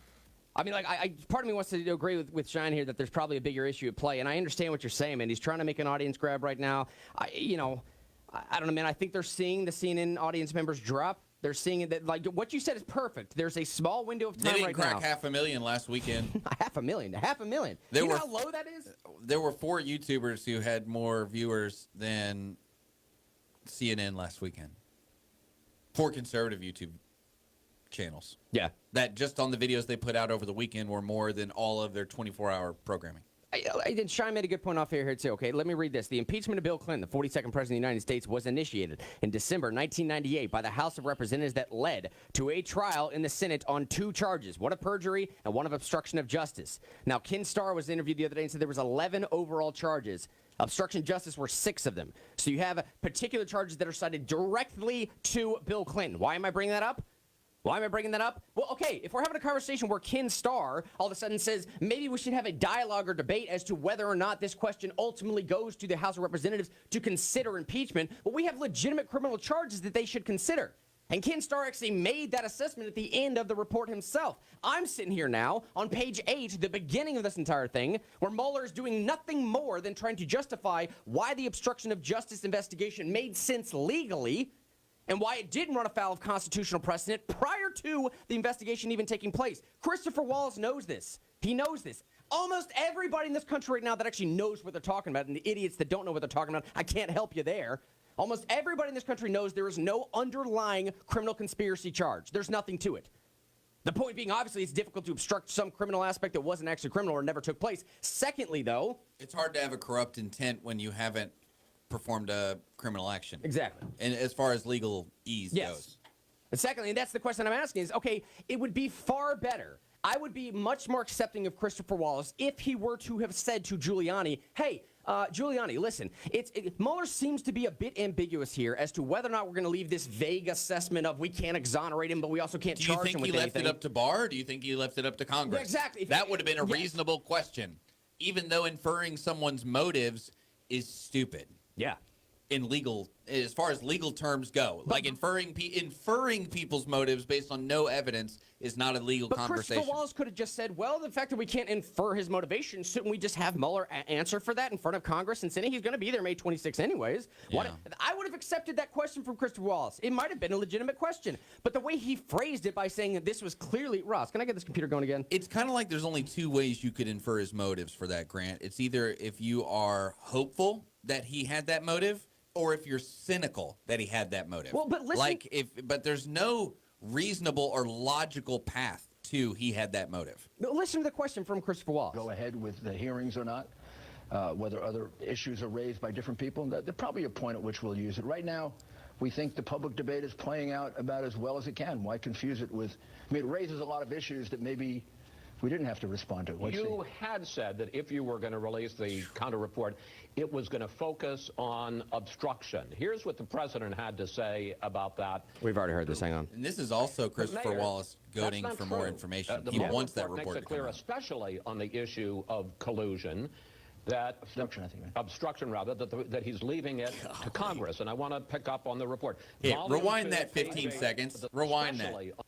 Okay, do you hear the bias coming out? He says collusion instead of obstruction on there, and then Giuliani corrects him, but it shows the Freudian slip. Yeah, it does. Listen back to that. The Mueller report makes it clear, especially on the issue of collusion, that obstruction that he's leaving it to Congress. And I want to pick up on the report. Volume 2, page 8. I agree with that. Wow. I agree that wow. Let me put this out here first. The conclusion that Congress may apply the obstruction laws to the president's corrupt exercise of the powers of office accords with our constitutional system of checks and balances and the principle that no person is above the law. Which is, I've just made this point. That is not empirically true. And Wallace and Giuliani are both apparently on the same page that that is empirically true. Now, look. Did you hear Chris Wallace almost surprised that he gave, like, hold on, let me get the rest of this out. I thought we were going to have an argument about that, but yeah, let me get the rest of it out. I know. I thought we were going to have an argument about it. Let me get the rest of this out because I thought you were going to give me some pushback, Giuliani, as you should try and give me pushback. Which it leads me to assume, hang on, dude, is there some bigger thing at play? Is Wallace and Giuliani setting up something where they would prefer the Democrats take this to? Did you hear Giuliani say the reason we didn't put out the report is the public discourse is going the way we want to? And I get that. You've had Adam Schiff and Nancy Pelosi come out and say we can't do impeachment unless there's bipartisan support. You know, that did happen. That's happened over the weekend. Also, in addition to this, also you had one of Trump's biggest dissenters say that we can't do impeachment. The head of the Judiciary Committee said we can't do impeachment. So he's saying we like where the public discourse is at. But if we put out our report, it may bring up issues that we don't even have right now. Meaning they thought the Democrats would be emphasizing something else that they're not. And they're pretty dope happy about it. How weird is that? Yeah, right? Hey, if you're listening, you're not going to get this commentary anywhere else. I mean, like, honestly, anywhere else, you're not going to get this. I really think Giuliani is saying, man, we really thought they would go a different direction in this. And, that's why we're not putting out the report. Exactly.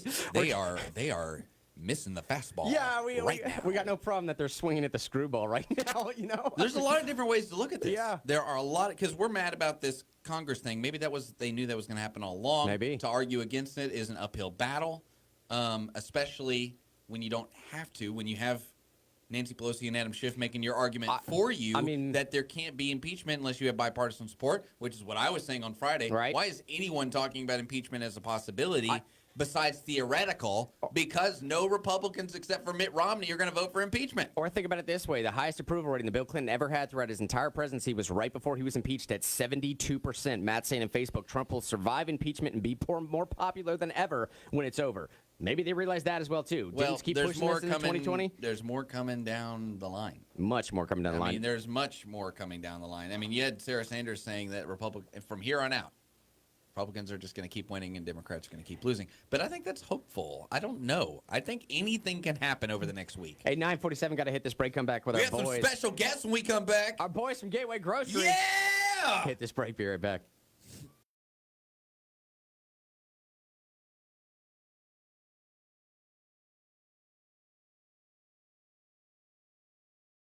That's our outro song. That's our also new. That's the Hey, Gateway. record that. That's That the was really. Gateway. We could do it again. Yeah, you want to? Do-wop, do. Gateway Grocery. What about one of those 90s songs?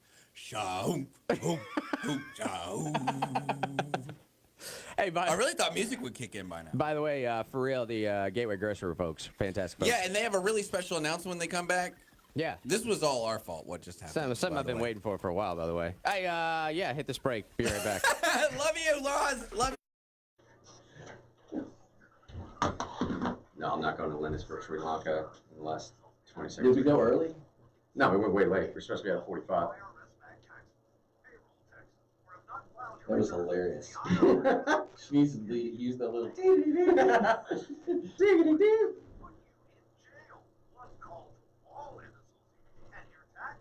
She thought we were going to take Linus. Yeah, I just didn't want to address that on air.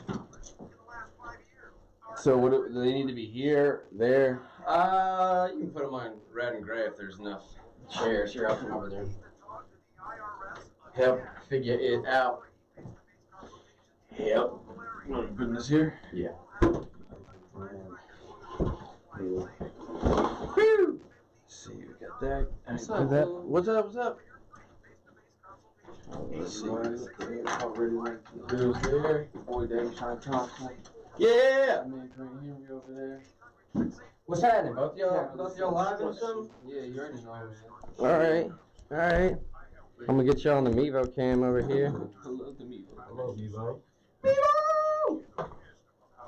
Now it's the Looks Uvo like you're cam. heading out. Are you staying? Oh no, I'm staying. I mean, it's only 10 more minutes till the show's over. So we talking about y'all's an app going down? Yeah, we can talk about the app. It's going down the LBC. We have the Android app, platform, the iOS. Hey, I'll do it. Never mind. So do y'all do stuff from restaurants too? Yeah, that's mainly what our new website that we just dropped. We have My Gateway Grocery, MyGatewayRestaurant.com. Oh, okay. And My Gateway Restaurant is solely dedicated. We got Krispy Kreme on there. You know, he has an authentic Vietnamese egg roll company. He does himself, so a bunch of stuff Very on there. cool. And, Y'all do pho? We do places that do pho, like, you know, Sticky Rice Cafe, Be to Saigon. And, y'all do best. Yeah, They're we the put it best. on- Yeah, our They good are buddy really owns good. it. Yeah, Peter Tran and whatnot. That's Yeah. our good buddy.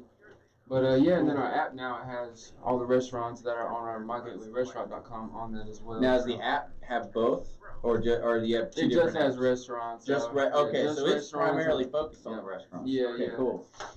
So we need to do this like that Taco Bell commercial, like I'm where loving the what guy's you- like, you know, now we can get. Is there a charge? Yeah, the service fee is $3.99. Oh, flat. So no, that's very comparable to like pizza delivery places. Oh, it's almost the absolutely. exact.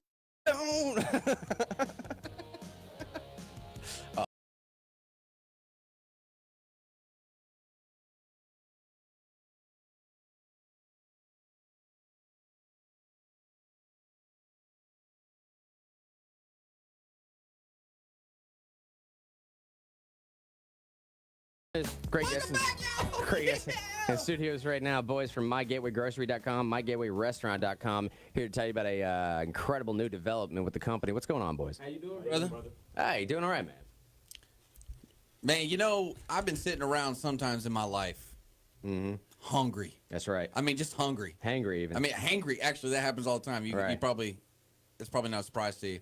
And I'm thinking to myself, man, what can I do to feed this hangry? I don't want to get up. I don't want to drive anywhere. That's right. I want the hangry fixed where I'm at right now. But I also want the simplest way possible, which for a lot of people is don't pull up And that I browser. don't want it to cost an arm and a leg. Right? Yeah. And I don't want to. I hear y'all have a solution for that. I don't want to deal with the nonsense of the browser input either. Sometimes I want something simple, like easy. I don't know, like an application, or just click on a button. You know what I mean? What do y'all got? Absolutely. So gateway delivery, it's been a long time coming, 2.5 years into, struggling, grinding, building this company up ourselves.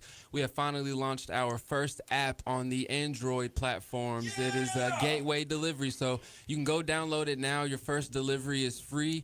You can select from multiple restaurants, all the way from, roll-up, egg roll, gondolier, Italian restaurant, even Krispy Kreme, multiple restaurants. So download the app Gateway Delivery on the Android platforms. iOS will be coming within the next 2 weeks. So try us out. Why not? First delivery is free. Absolutely. Netflix and chill is not complete. No. Without the Gateway Grocery app. What's the name of the app? I don't want to give people the wrong name. Yeah, Gateway Delivery. Gateway Delivery. So if you go on your Android App Store and search Gateway Delivery, you can basically have the best Netflix and chill date ever. Absolutely. You're gonna come. You want your friend or your girlfriend or your boyfriend to come over and catch up on Game of Thrones this week because you got the new season. Yeah. You don't want to get up and leave after they're already over. No. You want to go on your Android phone and download Gateway Delivery. Yep. And then they'll bring it right to you. We were just talking over during the break. Yep. The charge you put on there is not very high. I was just talking about a company I used to work for where the delivery charge was almost double. And it was only one kind of restaurant. It was a pizza restaurant. I'm not going to say who it is because I don't want to disparage them. But that's important. It's not a whole lot more. And everybody is coming over to watch. Like my friends came over last Sunday and watched Coachella. They were streaming Coachella on YouTube. Yeah. And what did we do? We ordered food. We didn't like, okay, I'm going to the store and I'm going to miss this set here. I'm going to miss FKJ and go get y'all's food. No, we ordered food because that's what people do now. Absolutely. And if you're going to do it, and you live in Knoxville, support my buddies because it's a local thing. You're paying your friends and neighbors salaries and helping their families as opposed to some dudes in San Francisco. Yep. Absolutely, brother. Forget those guys. They don't like you. I'm These are our looking at, friends here. I'm looking at my Android. I get hyped because these are my boys. I'm looking at my Android store right now. I have the Essential phone right in front of me. Pure Google Android driven right here. It's Gateway Delivery. When you type that in, it's the first thing that comes up. It's put together by Data Dreamers LLC. This company puts together if you want to see that underneath.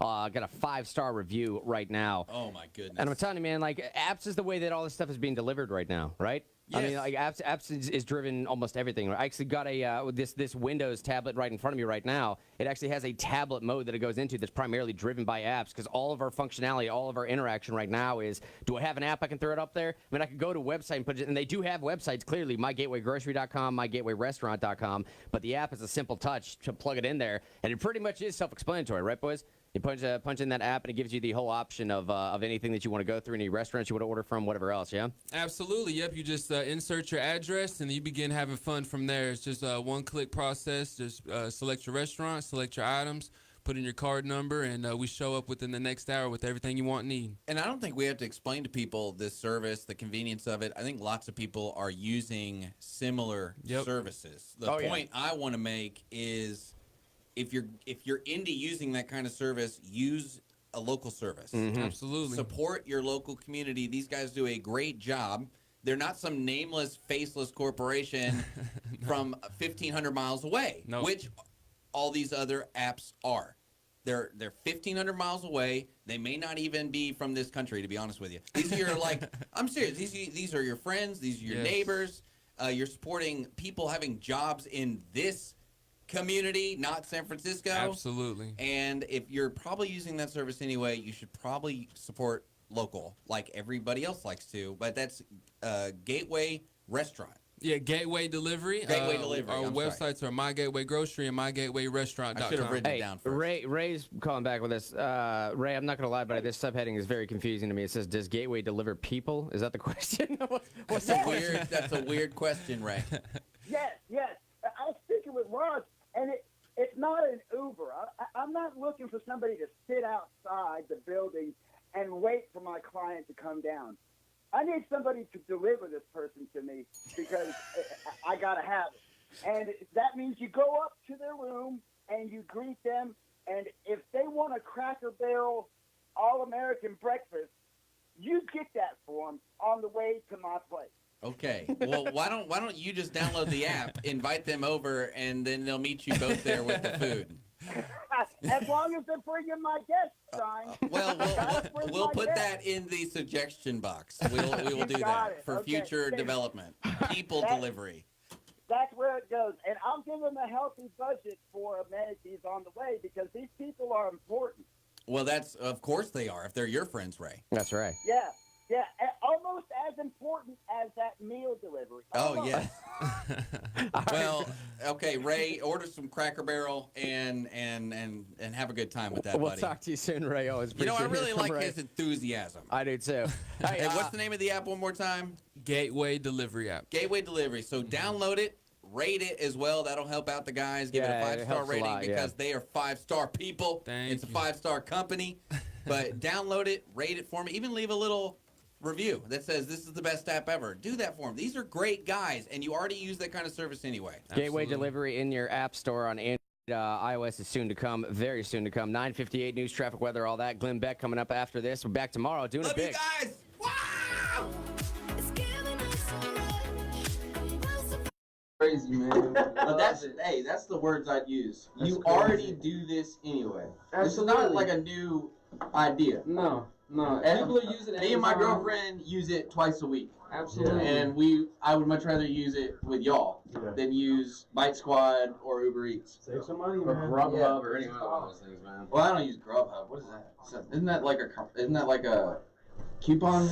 No, that's Groupon. Grubhub is like a. I can't keep up with all this crap. That's why I like meeting real people that are like, I developed this thing. I'm gonna end it there, Facebook. Y'all the best. We'll see you tomorrow.